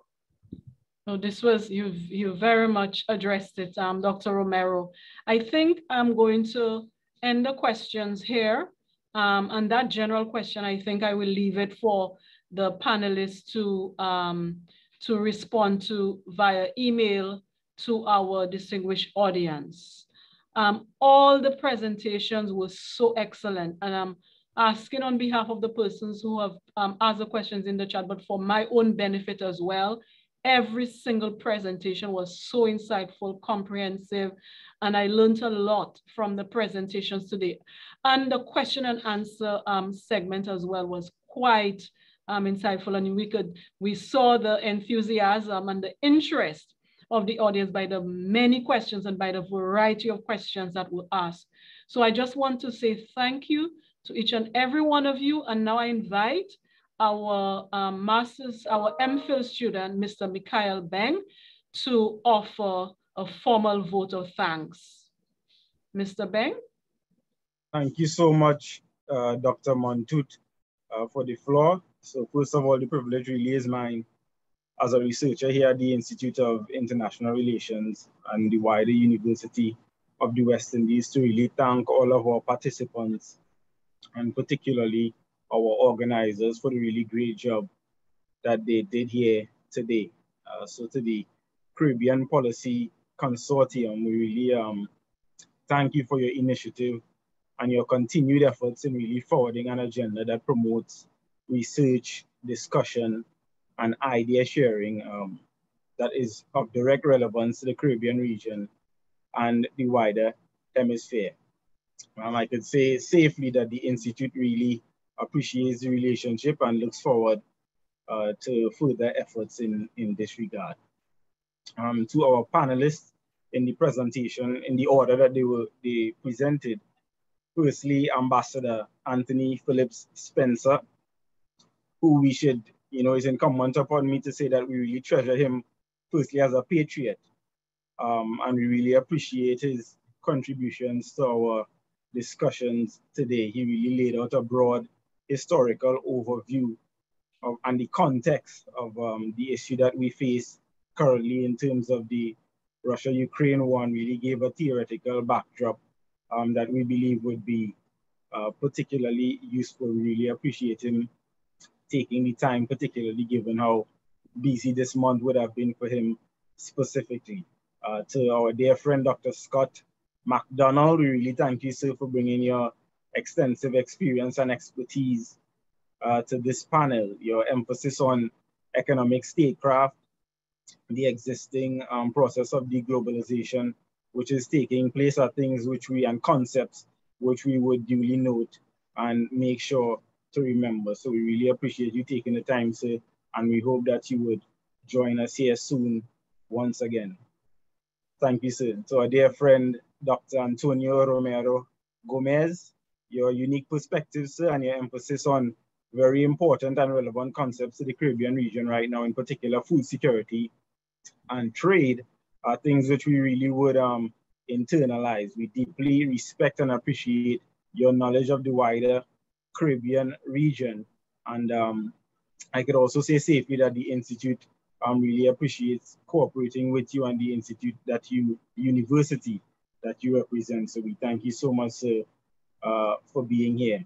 Finally, to our dear Professor Dr. Jessica Byron, Director of our Institute and my own personal academic mentor, and increasingly a personal mentor, we thank you so much for your deep insight and your extensive contribution here today, particularly as it pertains to your reference of the multiplicity of variables that states have to consider in their own individual calculus. So we really appreciate you being here with us, and we know that we'll be having more flowers to give you soon, so we're giving you some of them now. So thank you so much for being part of our panel here today.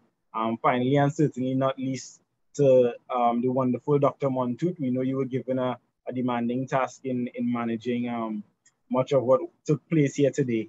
So we also thank you, and we would like to give a special recognition to our colleagues and friends who would have been online with us across the seas, where the time zones, it would almost probably be midnight, particularly Professor Admila Nakrada, we saw you online formerly from the University of Belgrade, and also Dr. Suni Rakachand.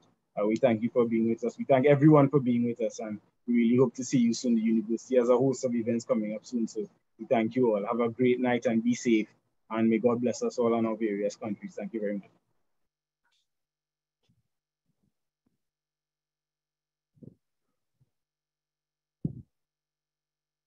Thank you.